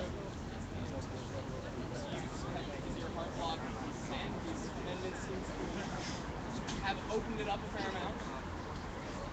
I'm willing to remove my hard block, but I think one of the things I've liked the best about coming here and becoming involved in Occupy Los Angeles is I felt very empowered because of it. And I think things like this take some of that power away from us. I think we should all be empowered as individuals in this movement and as a collective coming together and cooperating. So I don't really like stuff like this. Thank you, Tim. So can I take one last temperature check? Shall we read consensus? If you, but first, yeah. Sorry, I apologize. Shall we read the proposal as amended? Yes. What? All proposals must have at least 3 co-proposers, unless the proposal is a request for an OLA endorsement. Shall we use statement of solidarity instead of endorsement? Endorsement. Okay. And then we have the, consent about the what, the why, that doesn't change. Do people need me to read the why again? Okay. The how will be changed. All proposals, committee, affinity, or individual, must be submitted with the name of 3 co-presenters. 2 of these 3 individuals must be present at the time the proposal comes to the General Assembly and must be open to amending their proposal if the Assembly requires this to reach consensus. If a proposer cannot find 2 others, they should frame their proposal as a discussion question to recruit proposers. If an emergency proposal is proposed to facilitation committee without 3 proposers, the proposer can recruit 2 others at the General Assembly before presenting. Thank you. So check for consensus. Show us how you feel. Alright. Alright. And I'm gonna call that consensus. With acknowledgement of several people who have some concerns but are willing to. Wait a minute. I hate to tell you this, but you had a hard block. Where was he during this whole thing? You weren't here. You weren't here, man.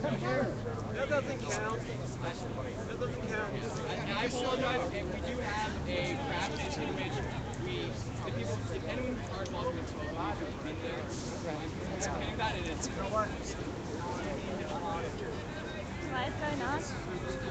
Donald just showed up in hard block. I want to say something loudly and clearly to people. No!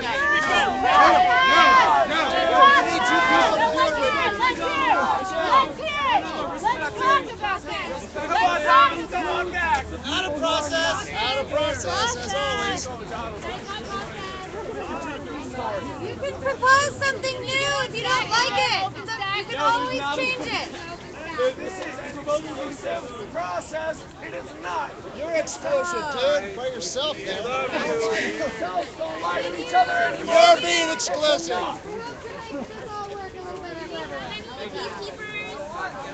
I am hard blocking this General Assembly.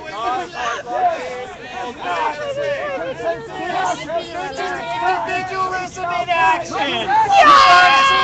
Individualism in action. My ego is more important than anything. To be recognized. This is male privilege in action. Mic check. Mic check. Mic check.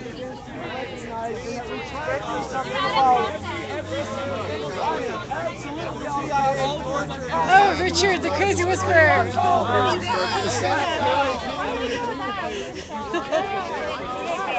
I think we have Richard, the crazy whisperer.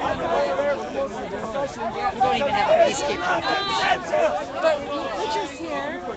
He's a crazy Oh, yeah. He is. Where is he? I saw him beside me. He's somewhere right over here. He's right over there.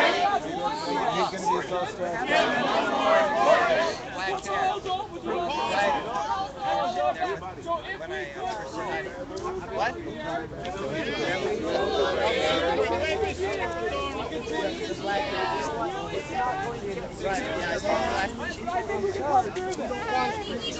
And they just made it a step closer. People sitting No, he hard blocks. I don't know what you're doing.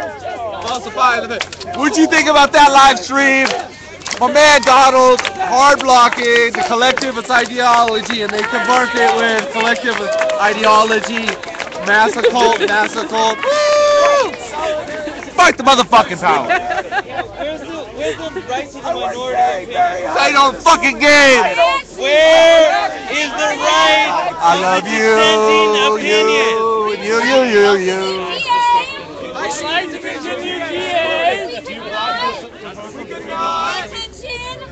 Why not? What?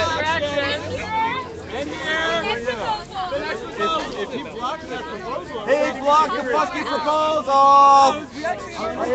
God damn it, he just blocked the proposal, you saw that. That's about that. That's what that is. This sham go on, and I am hard blocking this sham. He blocked the I am hard blocking this injustice. Can we table this one? Because I think you blocked it. I think that guy blocked that proposal. I'll call the police on him.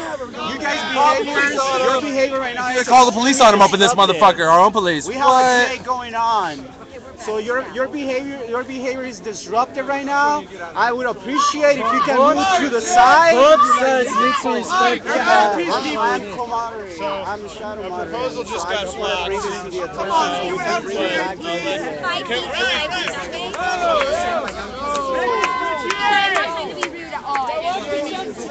let's do it. Mic check. Mic check. This proposal From our affinity group. is from our affinity group. It's a new affinity group. It's a new affinity group. We've been going for 2 weeks. We've been going for 2 weeks. We are called We are called Allies Against Racism. Allies Against Racism. So, This is a formal endorsement of South Central Farmers. a formal endorsement of South Central Farmers. It's being presented by Me, Bilal, and Leslie. Bilal and Leslie have been involved with South Central Farmers. have been involved with South Central Farmers. Disclaimer, I haven't been. I haven't been. But I've been talking to them through that. They're talking to me now. What? What? OLA continues to stand In unwavering solidarity solidarity with the South Central Farmers. with the South Central Farmers. Per their request,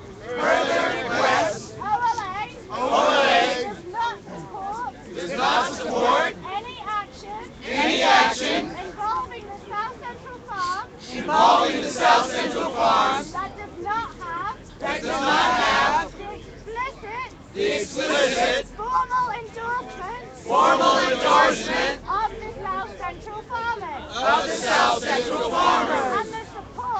And the support of other affiliated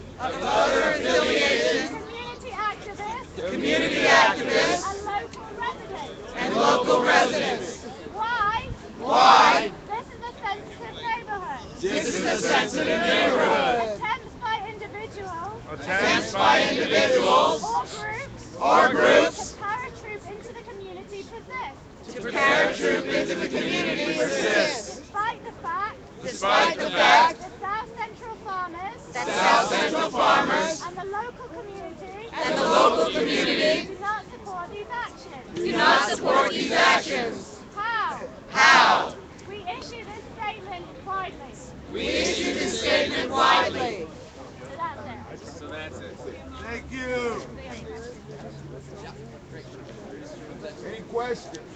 Open up stacks of questions. You got Julie?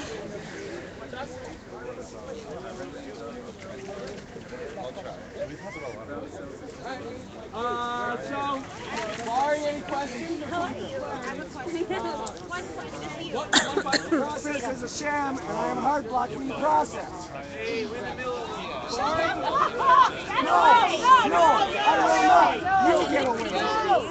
The cliques running this thing have been deceiving people for too long. Right now, and I would appreciate if you can walk out of the circle right now, please. You are being very disruptive. Your behavior is unacceptable. Your behavior is unacceptable. Many people's behavior here is unacceptable. That is why I am trying to do something about it. You're not that important. It's not all about you, Donald. It is unacceptable to be deceiving each other.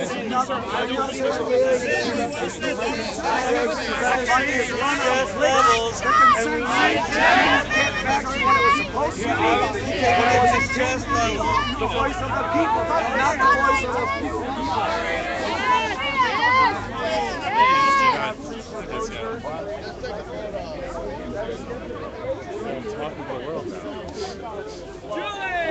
Thank you for showing us what the top Oh no, I'm getting the racist thing. That's bullshit. Well, you know what? Call me whatever race you feel like. I probably have it. It's a human race. Anybody else want to do a little He's a human race. I see it.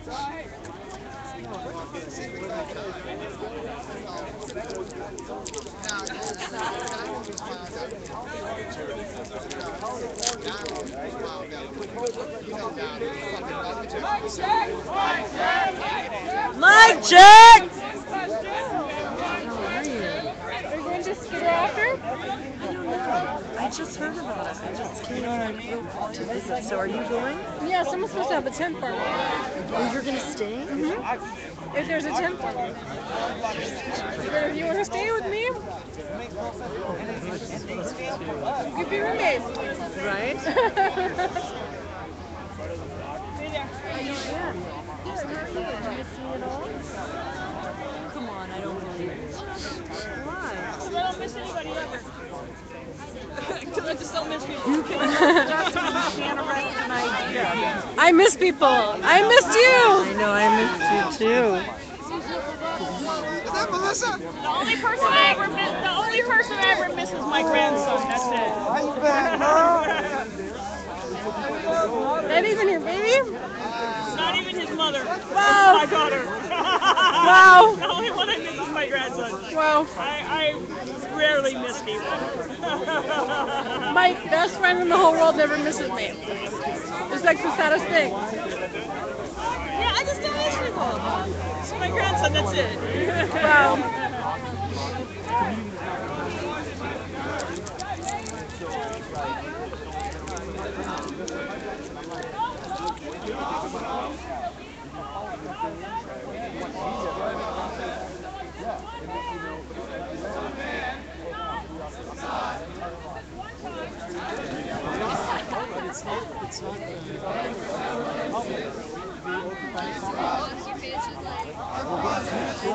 Every night there was somebody to steal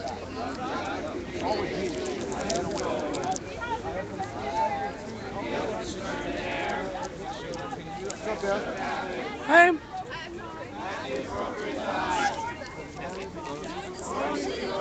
Oh, yeah. Where are you, young lady? You in control?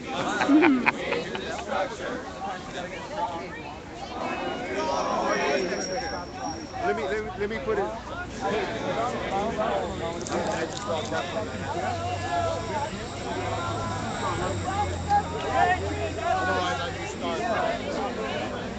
Spent a lot of time drafting this proposal to have the intent of not marginalizing another community. But I do feel hijacking the assembly something different here needs to be thought about and talked about. It's significantly more problematic. So if we could continue with the process, is that everybody cool with that? Go further! Further!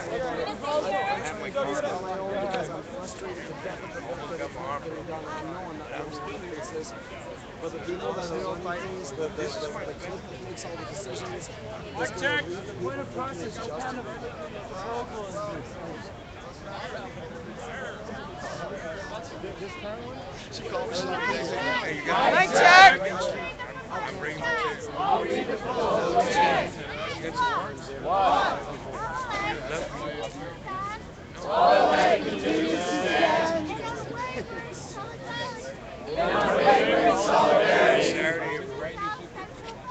We the South Central Farmers heard their request.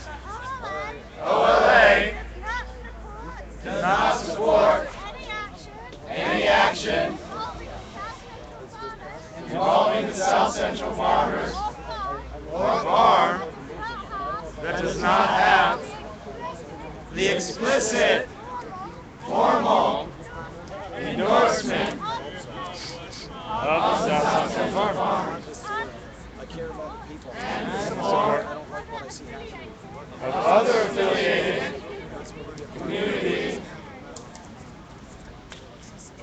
Yeah, autonomy is extremely important for me. Community activists, and local residents. Why? This is a sensitive neighborhood. My proposal, Attempts by individuals or groups to parachute into the community persists, despite the fact that the South Central Farmers and the local community do not support these actions. Now, issuing the following statement and disseminating widely.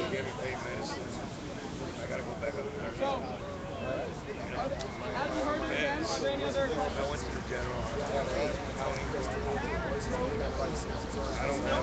Understand it outside of our movement by committing them to you.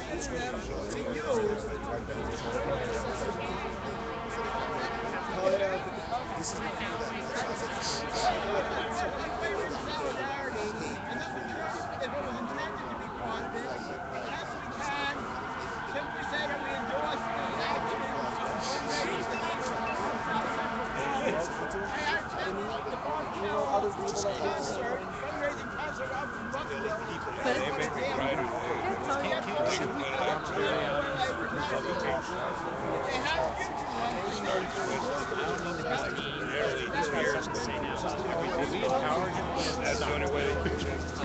Can you kind of help me with the zipper? I need to have the zipper meet in the middle, but it's stuck down there on the side. Thank you. There's footage and there's witnesses and everything. I appreciated that because I agree. Well, actually,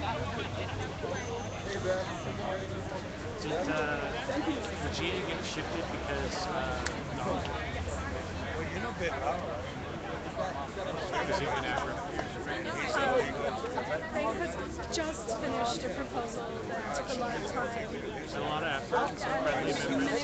Finished, jumped in and had that was not good. did about 6 billion And then he went back. And said he quit, right? Why is he still there? That's what he does. all these people have to think they got to do including the Salvation. But Richard, the crazy whisperer is here. Richard the crazy whisperers here. Richard's a very talented singer.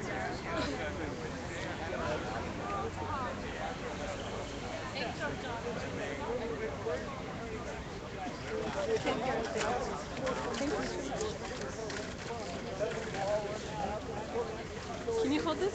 I need to hold it. Look, I am live streaming. I'll do some social work. Oh, second try. Oh, second. What's next?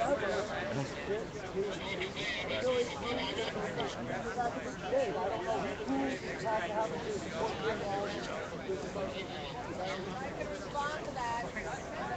Send him a letter and ask that he not block the bar, let Chuck support Uncle Bernard and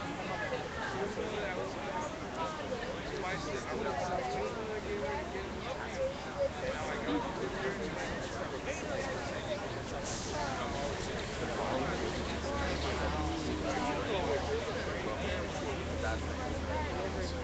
If you want, keep it, but don't switch off.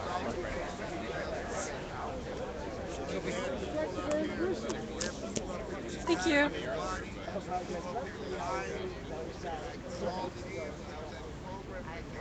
Or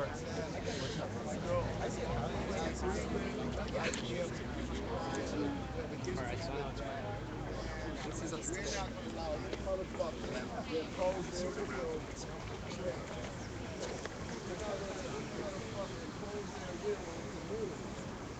Because they're on some kind of egotistical, life-saving motherfucking trip. You got that? Straight there. All right. I read a letter to this body, I think earlier this week, from Kevin Belmont, and that's what it said. I think it's actually on the website. So, if barring any other questions, can I get a temperature check to see how people feel about this proposal? How do you feel? Good.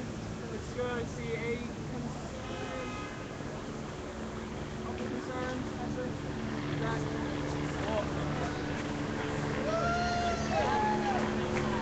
Alright. Then I will call that consensus. Got it. Boom. Alright. So. Mic check. Mic check. So we have one more very quick proposal. One more very quick proposal. What it is, 10 o'clock. So if people are willing, it's going to occupy Venice. If people are people willing to wait another 5 minutes to hear this? And mic check. Hey guys, this is an endorsement call from Occupy Venice. This is an endorsement call from Occupy Venice. We have an event going on. That's what it was about for me, right? Yeah, I know. He's telling me. He pulls some shit. Lied, put our name on the application for street closure. Then he said he didn't do it, and then he told me to present. So I think that's why I'm making 99 votes will gather at the Envelope in Venice to celebrating verse. The power of the people. I feel Endorsed and organized by Occupy Venice. At the end of the event, we will have our first GA at the Envelope, the new home for Occupy Venice. The new home for Occupy Venice. And we are asking for endorsement from Occupy LA. Love it. We're asking for endorsement from Occupy LA. Love it. Temperature? Absolutely. Yeah, so any questions? No? Temperature check. Everyone's. No questions, no concerns. We're good? And consensus number. Boom! Wait, at the beginning of every assembly, that the assembly consents on a facilitation team, and if there's not consensus on the facilitation team, then there's an issue and the assembly can't go forward. Mic check! Mic check! Mic check! I propose at the beginning of every assembly that the assembly consent on the facilitation team. If the facilitation team cannot fairly facilitate and the assembly does not consent, it is not a general assembly. It is not a general assembly. I respect the idea. I don't believe this is an emergency proposal. We are also at 10 o'clock. Is it the same facilitation? No, it's not. We have specific rules that you can't co-facilitate for 3 assemblies after you've done that. If it's not an issue, it takes 10 seconds. If it's an issue, then it's an issue. Mic check! Mic check! Mic check! Mic check! Tonight's Friday night! And tonight we occupy Skid Row! So we're gonna go to march! It's not my movement. I'm not the leader. And you're not the leader. The facilitator is the leader. Every single night.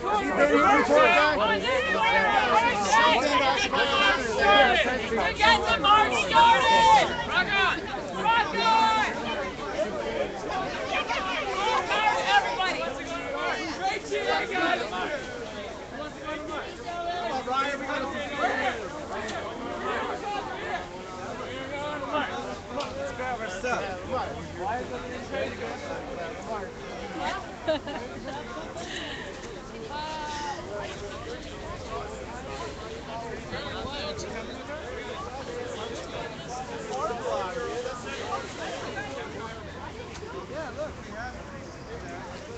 Progress was made again tonight, I see.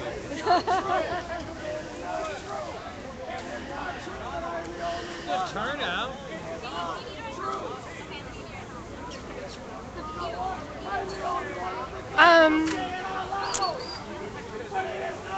I'm not going to say who was yelling, but I think you can guess.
Mike, Jim! Nick! Who's getting more? Yeah! Go! Yeah! Who wants to hold it down?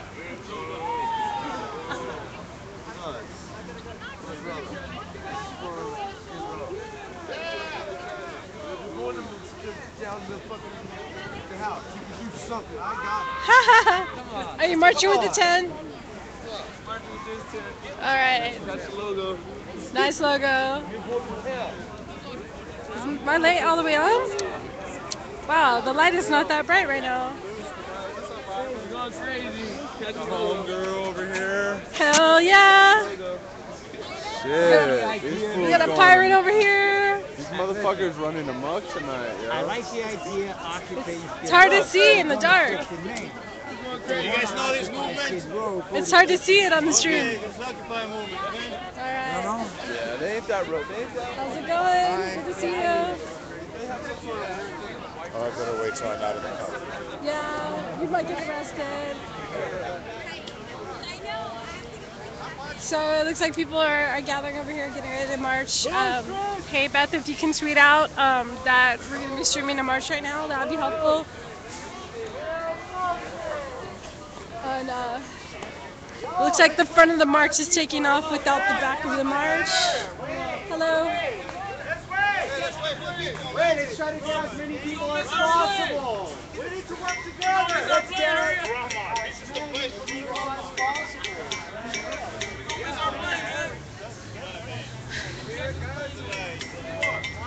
Theater.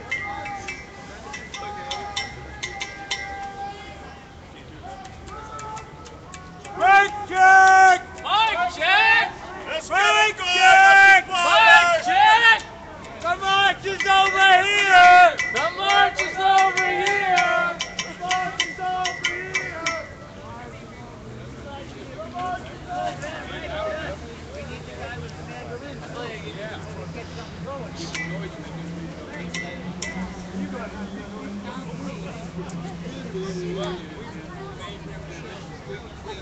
Oh, okay. He's got the broom. Where's the hat?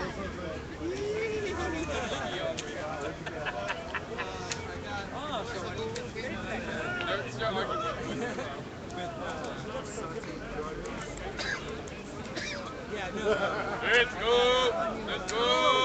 Let's go! The black banner is really hard to see at night. Hey, I like that one. He's in the middle of the We're doing the 4th of General Strike. We're having 3 occupations and tests.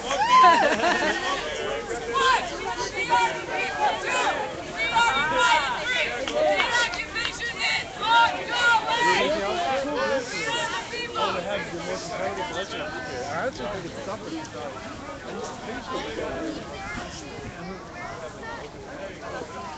So we occasionally walk there. We would always be really late. We walk so slow. Yeah, dude. We got places to go. People to see and to be occupied. What's that? Well, I had a lot of home cooked food, so that's It's over! It's over! I don't know.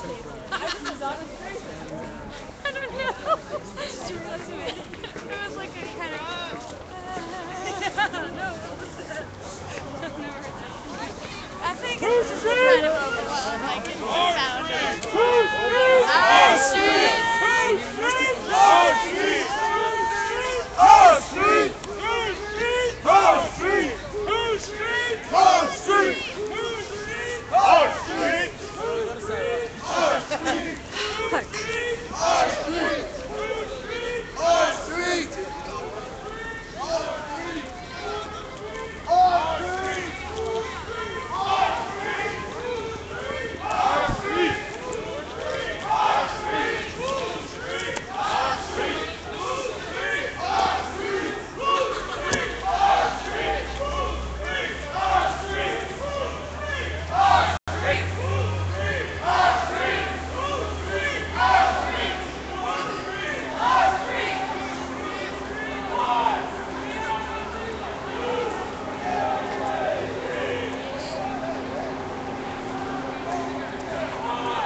I think there's a random guy giving beer or something.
Get him!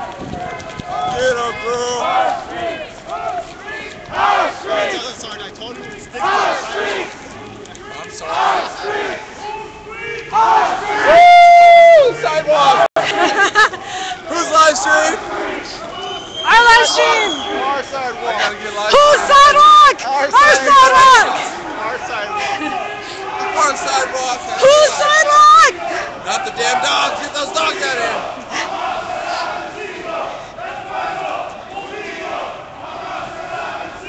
Is that it?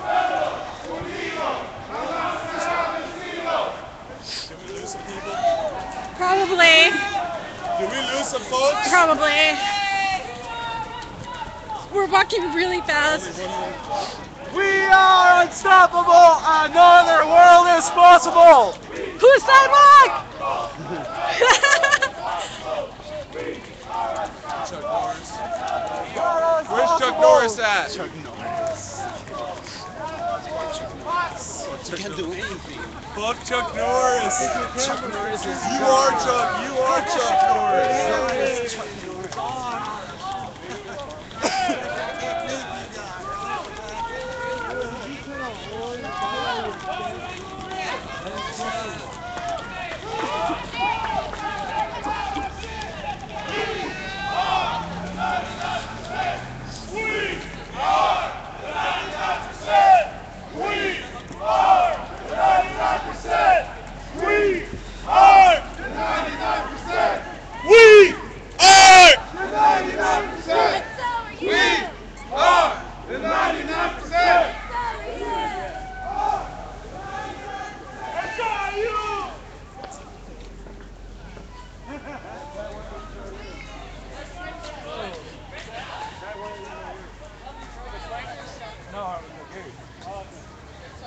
You're on that side.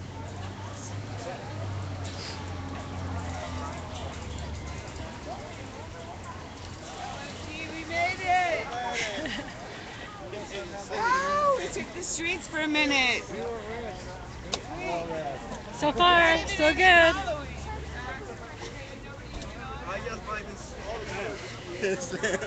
You bought the tent?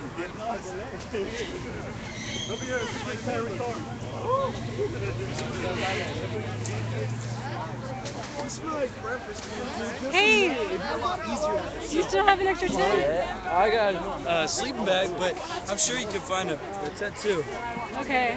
I'm hoping more tents come. Hey. If I find a tent, I didn't. Well, how about this? You take the occupied tent. Okay. It's all you. You put it on enough work for us. Thank you. Sorry. That wasn't what I meant to do. Sorry, Patty. Oh, no biggie. Yeah, Liberty said that he would have a tent for me, and he came through with the tent. So I think hopefully he has my sleeping bag. Friday! Nice. High Five Friday! High Five Friday! No. It's been so long. High Five Friday! High Five Friday! Oh, that hurt. That was a serious high five, girl. Mic check! Mic check! Mic check! Mic check! All right. Thank you for all y'all coming. Thank you for all y'all coming. We're going, if we like, we're going to occupy both sides of the street. If we like, we can occupy both sides of the street. Because that is a big problem. Because that's a big problem.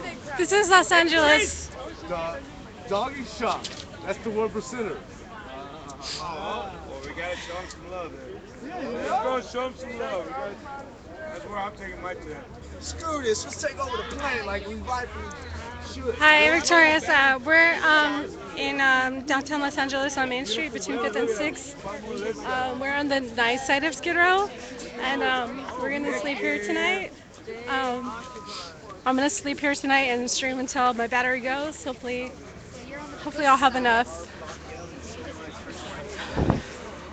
Hey Freedom, my battery, the same one that you had before, the big one, it has 2 lights. How much time do you think I have? What did it start at today? 2 lights. It started at 2? Yeah. I just plugged in. Good. sometimes the train's fast from there. Probably a couple hours at least. Yeah. I mean, you I should forgot have to turn the little red light off, so it's been like for a couple of weeks with the little red light on. red light on the battery. Yeah, when you know how you press the red light to when you put the USB in, you press the button and the red. You press that button to. Yeah, but it's not red. It's a black button.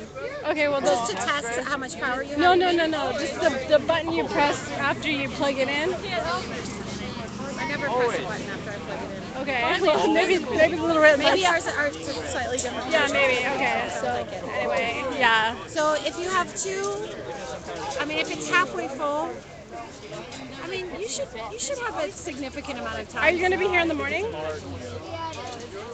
Most likely. Yeah, Beth is telling me to save the battery for when the cops come.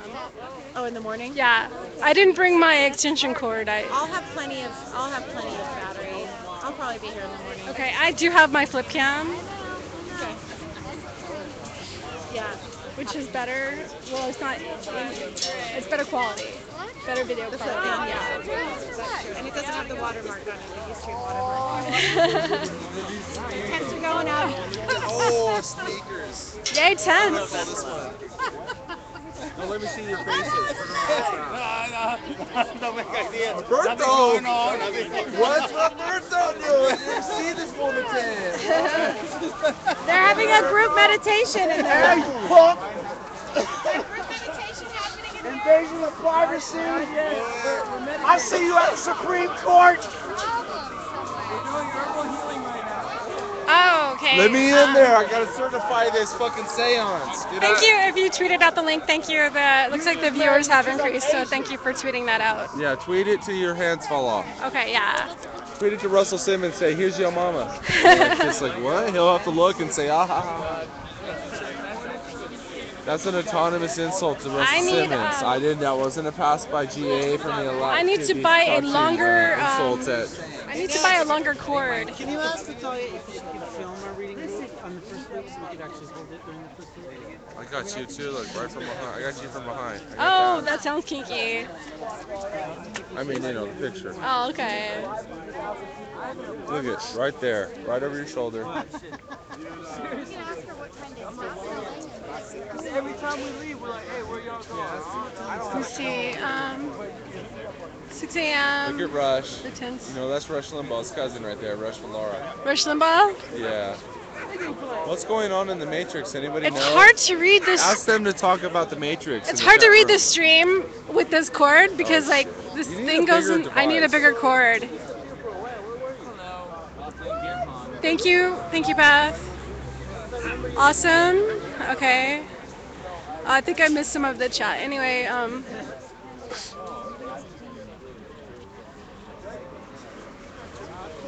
What's going on? The wow, world's this on a is verge cool. of Like, collapse. I feel like there's a good And then there's a one man. there's a good vibe going on right now. There's Just a good hippie vibe going on. We you got know, Rush Pilar, psychedelic. people are. I hear some flute music. People are setting up tents. Let me see.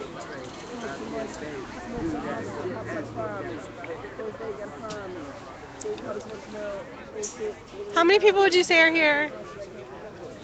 Oh, about. I want to say 99. 99? I'll probably be overestimated. Somewhere between 50 and 99 people, I would say. I think 69 people. We're going to get kiki and freaky tonight. Well, I'm not, but people probably will. May have a little tent love going on. Let's be honest. We're not opposed to tent love or Occupy incense. Talk about some tent love. It would be good if some Aki babies were conceived here. Wouldn't that be a cool story? Yes, I was conceived in a tent at Occupy. We need food, not bombs.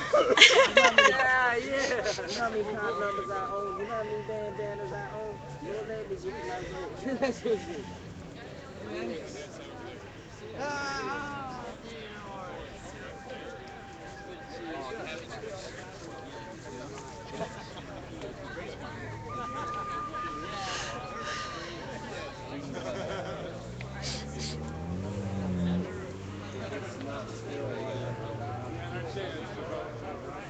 Antagonista! Hello! Yeah, I totally need to get a longer cord because It's not long enough, and the little handle for the thing is like poking on my neck, and so that's on my Santa Claus list.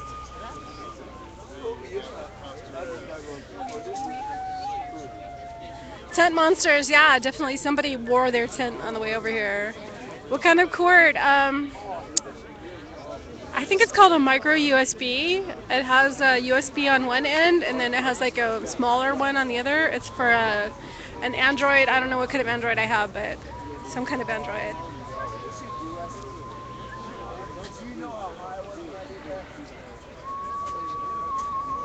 Yeah, it's USB on one end, and then the end that goes into my phone I think it's called a micro. I don't know. Beth knows. It's the same kind that Beth uses on hers. And speaking of Santa Claus wish list, Beth needs a phone so that she can stream. Hey, Carlos. Beth needs a phone because she is a badass streamer who doesn't have a phone. No, I'm a solipsist.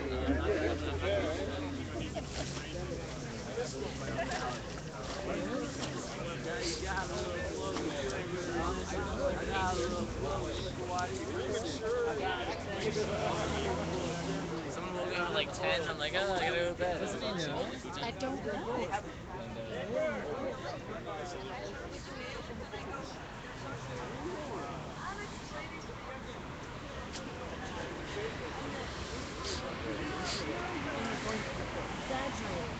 Are you live streaming? I am. I was hoping to breathe in some medication. Oh, well, we don't do that on camera. Oh, okay. But you ask we permission. support our natural I do rights. too. To medicate. Okay. Well, anybody who asks me to not stream them or mute the volume, I will. No, I don't smoke it. I was just gonna breathe I'm a it. proud patient, as anybody knows, and I'm also in the middle of a court case where I'm being persecuted. And there's cops watching. What's your name? What's your name? And there are cops watching. Carmen Titanic, that fucking fascist. And I'm a compliant motherfucker. You're on the sidewalk. Carmen Titanic, you're a piece of shit. Well, this is tobacco here. Because I'm in the middle of a case, but I do want to say that I am in solidarity with the general strike, May 1st, and we're asking people to participate by staying home or in your tent, which is a domicile, having free, safe, protected sex. Because we want to have more sex and less violence. Yes. And we're not talking about procreation. Peace and love. It's a protest. Yes. Occupy the planet. planet. Right to enjoy ourselves. So this is sex just for fun, not for procreation. Get at me, Santorum. No gloves. She no wants to love. fuck Santorum. I just heard you say you want to fuck Santorum. Is that true? No, I said get at me. Oh, okay. I can tell you all about having sex for fun and not for procreation. Okay. Because it's our right. I was starting to question your judgment. Okay. But I'm not having sex with Santorum. All right. That's one rumor I can deny. She will not take one. That's where you've been all this time. I have some standards. I do have some standards. Yay! Welcome back to our world. We love you. So how you been streaming all over the world?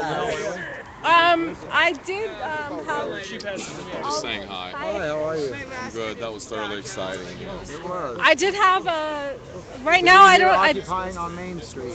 With my friend Melissa. Beth said she loves you. Richard Eastman. We love you, Beth. Is she on? Is she tweeting? She's tweeting. Tweet. I know Beth she's needed a break, and she officially took a break. She's on.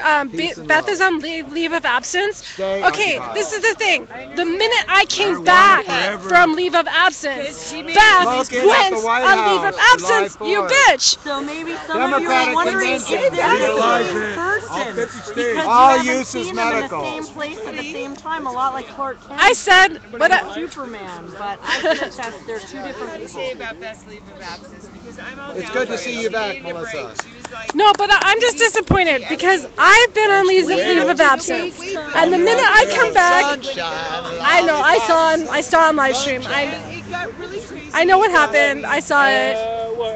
Is this Maine? Made a sign that says Yes, fuck the police. it's Maine So and she what, felt Fifth? personally in their Media, face. media. Yeah. Beautiful Like, ladies.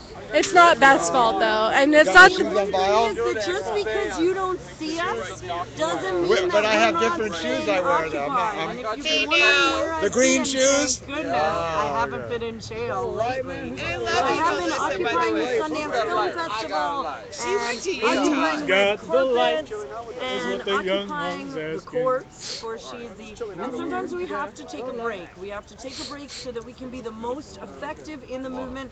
We saw some special moments from Donald tonight, you know, and the last time that I was here, That was so I polite. marched around this They block shouldn't with pick on Donald. Donald. I think what's important is that we obviously still feel that our voices aren't being heard. We have to continue to find creative, non-violent ways to stay occupied. Stay we have occupied. to continue Hey, to now. support each other's voices. So It there's was other on ways. pizza, Mama You Sunshine don't have wants to to put know. yourself in the line in the middle of the street today because I'm in the middle of occupying the courts. I walked on the sidewalk. I want to remind everyone that my arrests all happened on the sidewalk, so it doesn't make me feel much safer. But the important thing is that we can occupy on Facebook, we can occupy on Twitter, we can occupy through the opinion editorials of all of our local Go, newspapers. Melissa. It's good to And have you you back. can look soon for my op-ed letter coming to the LA Times, wondering why these bitches are still smugly acting like they didn't do anything wrong and they didn't use unnecessary force when some of us are still suffering from medical complications. You can find out more about that. I just got my arm hurt 3 days ago. Just for playing soccer at 11 o'clock at night on Town Street. They broke your arm? Occupiers. They broke your arm? What's that? It's Beth on the line right now? Oh my God! We love you, So Beth. Beth said that she got on the phone with Donald to distract him, so that we could pass that proposal. Beth actually got Yes, so that she could get him distracted, so we could pass the proposal. Thank you, Beth. funny. Hey, now, Beth. But now she's on the phone with Melissa. I'm on with Beth, who's like, why are you on there the the phone one night with I'm Beth. not? I know I could call her right now, too. I know, Turns right? Because we can't all be in the same place at one And time. And let it be known.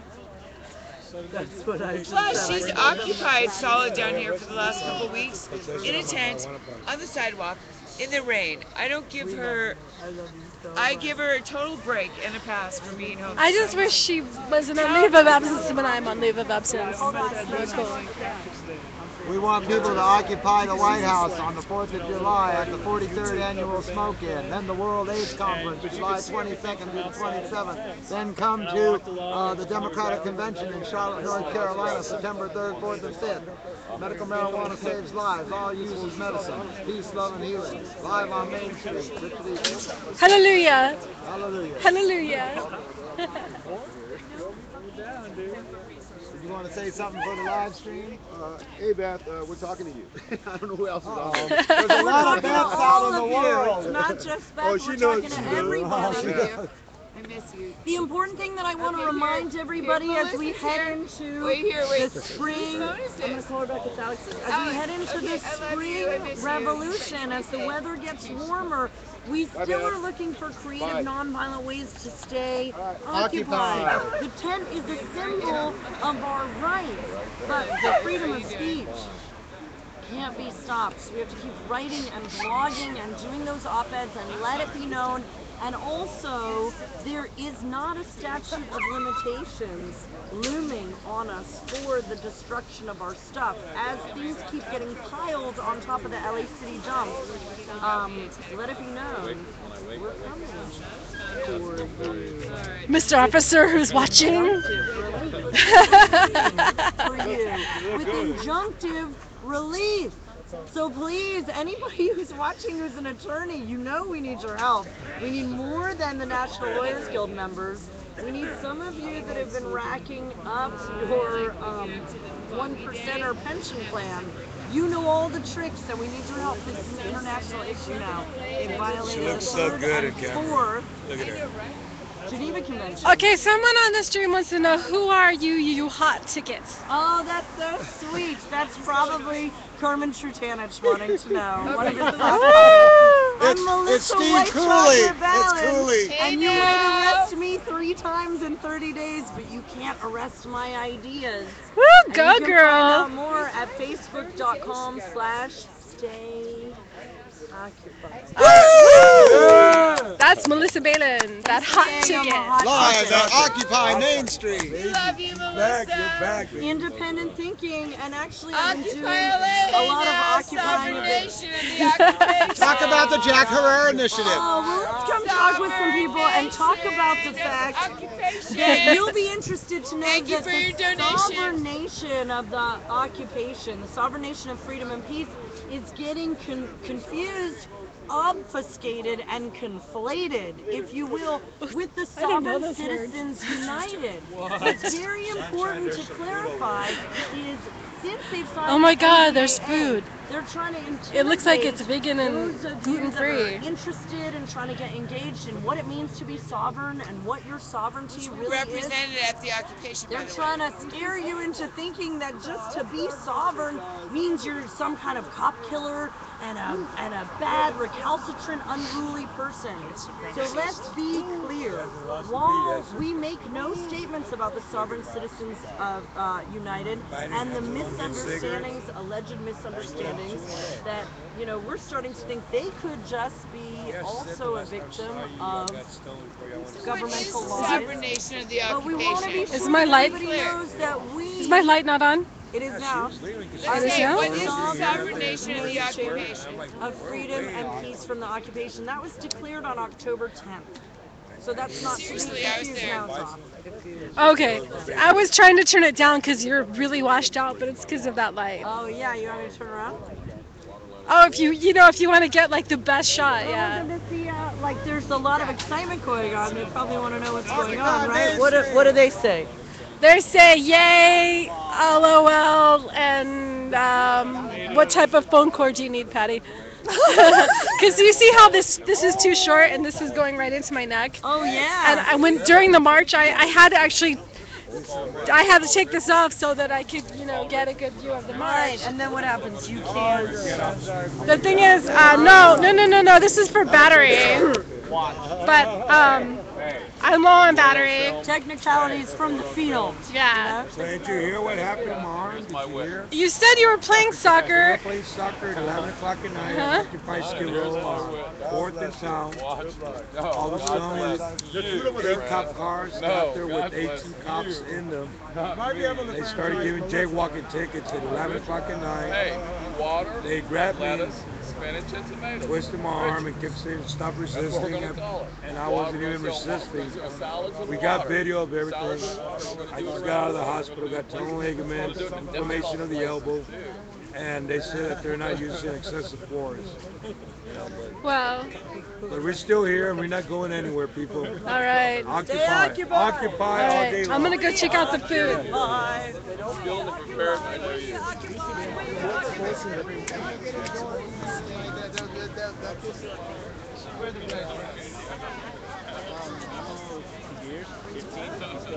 Hey. Hi. How's it going? Good, how are you? All right. I saw food. It looks good. Yeah, it is delicious. I gotta check out the food. Hey, Sergi. Nice you. Nice to see you. How are you doing? Very good. Alex told me, nice to be seen. Nice to be seen? Nice to be seen. Hey, I gotta if check I out can the avoid food. it, I'll come back. and I'll when come shit's back. not moving, and if you see me, then it's like, fuck it. Hey. Hey, you living? No, I came for food. Yes. I should. Maybe I should go get the tripod. We should tell everybody there's food here. Okay, you guys can tweet out that there's food here, and I'm assuming that anybody who comes by can have some food. Is that true? Oh yeah, it's food, free food. We got cornbread, we got vegetarian chili, we got rice. It looks. Is it gluten free? Is it gluten free? I forgot to ask. Well, cornbread isn't gluten free, but There's no wheat in there, right? No, there's no wheat. Okay. It's just beans and corn. All right. Have you got it? Yeah. Yeah. Let me figure out how I'm gonna work this.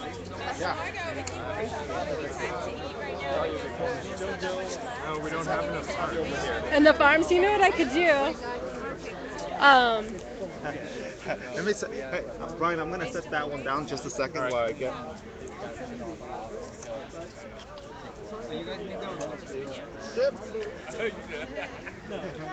One more. So serious.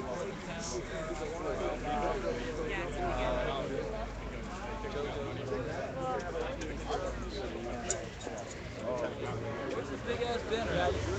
They're the big ass banner. Okay. Hey, Sergi. He's not one of us. He's not one of Hey, us. will you hold this while I eat? Sure. Here. That's a Don't little put too it on radical, me, though. but on the buildings, yeah, you know. Here. Okay. I'm gonna take this off. Okay, don't put it on me. Oh, yeah, it's cooked tomatoes, good. So nice. How you doing? I'm fantastic. How are you? Pretty good. Not recording you, are you? Yes, it's live. You're live. Oh, okay. The world is watching. Yeah, I know that. Hi, everybody. So, what do you want to say to the world? To it. Who? What do you want to say to the world? Keep calm and occupied. Keep calm and occupied. That's I like that one. Like here. Yeah. We occupying the space right here. Yeah. Hello, sunshine. How you doing? Nice to see you. Hello. What do you want to say to the world? And anything you want to say to the world? Shoot more, but your battery went dead. All right. You didn't charge it enough. Well, it's I'm streaming now. I'm the streamer. I know. Peace, love, and healing. Live on Main Street. We are with the Marijuana Nation. The Marijuana Nation. And all use is medical. All use is medical, but of course. All use is medical. Why don't you, if you want to have it, point out. Don't point it at me, Sergi. Okay. So, Raj, hey! I'm hard blocking injustice. That's right. That's what I'm about to do. I'm looking for a photo prop. You get Melissa to do it? And I'm staying occupied. Stay occupied. There you go. That's for sure. I have everyone around. That's for And sure. it was not me that flower bombed Kim Kardashian on the red carpet. I was there, but I did not flower bomb her. I just rocked the stay occupied clutch. Oh, look. I'm on a streamer. Hello, streamer. When the streams cross. Okay, look at us. Look at us. Are you going to start streaming? No, this is PMbeers, yeah. I'm just, she's taking a break. No, you can't cross streams. He's in training. Haven't you seen Ghostbusters? You cannot cross the streams. Oh. Uh-oh. Uh-oh. Have you seen the YouTube video of that? Two guys standing in front of the toilet going to across the streams. It's like a 30-second video. Let's go now. Oh my God.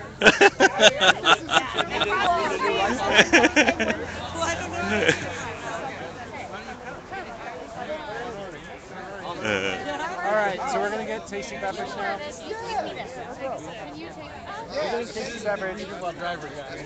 You do this shit all the time. You want to help I've got to eat this meal at some point. Eat the meal. Oh God, this is good. I know. It's so amazing. What is it? Is it hot? Have it. Try some. Wow. Is it down there and to the right? Yeah, he won my heart. Right there. Yeah, I don't know. I'll follow. You know what? I'll follow. He was a friend!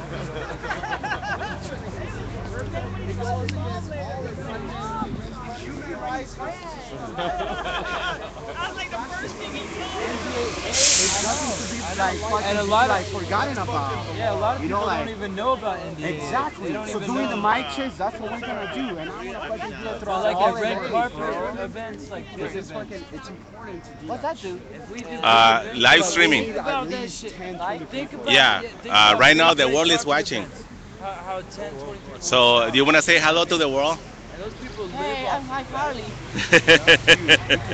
Say hello to my little friend that is in the other side watching the stream. Outside our source. Dude, we'll be I like, live go in look LA. it up. All right, what's your name? Harley Shay. Kali Shay. So, first time I ever see you in this area. How do you like it so far? That sounds like a badass Great. Pretty How do you good, like eh? this movement? Yeah. Good. How do you like it? Did you had You a like being with these guys? do you have some food yet? That's pretty good. Oh no, the hot food that they're serving right now is pretty good. It's excellent. Ah, that's bad because they're excellent. Hold on.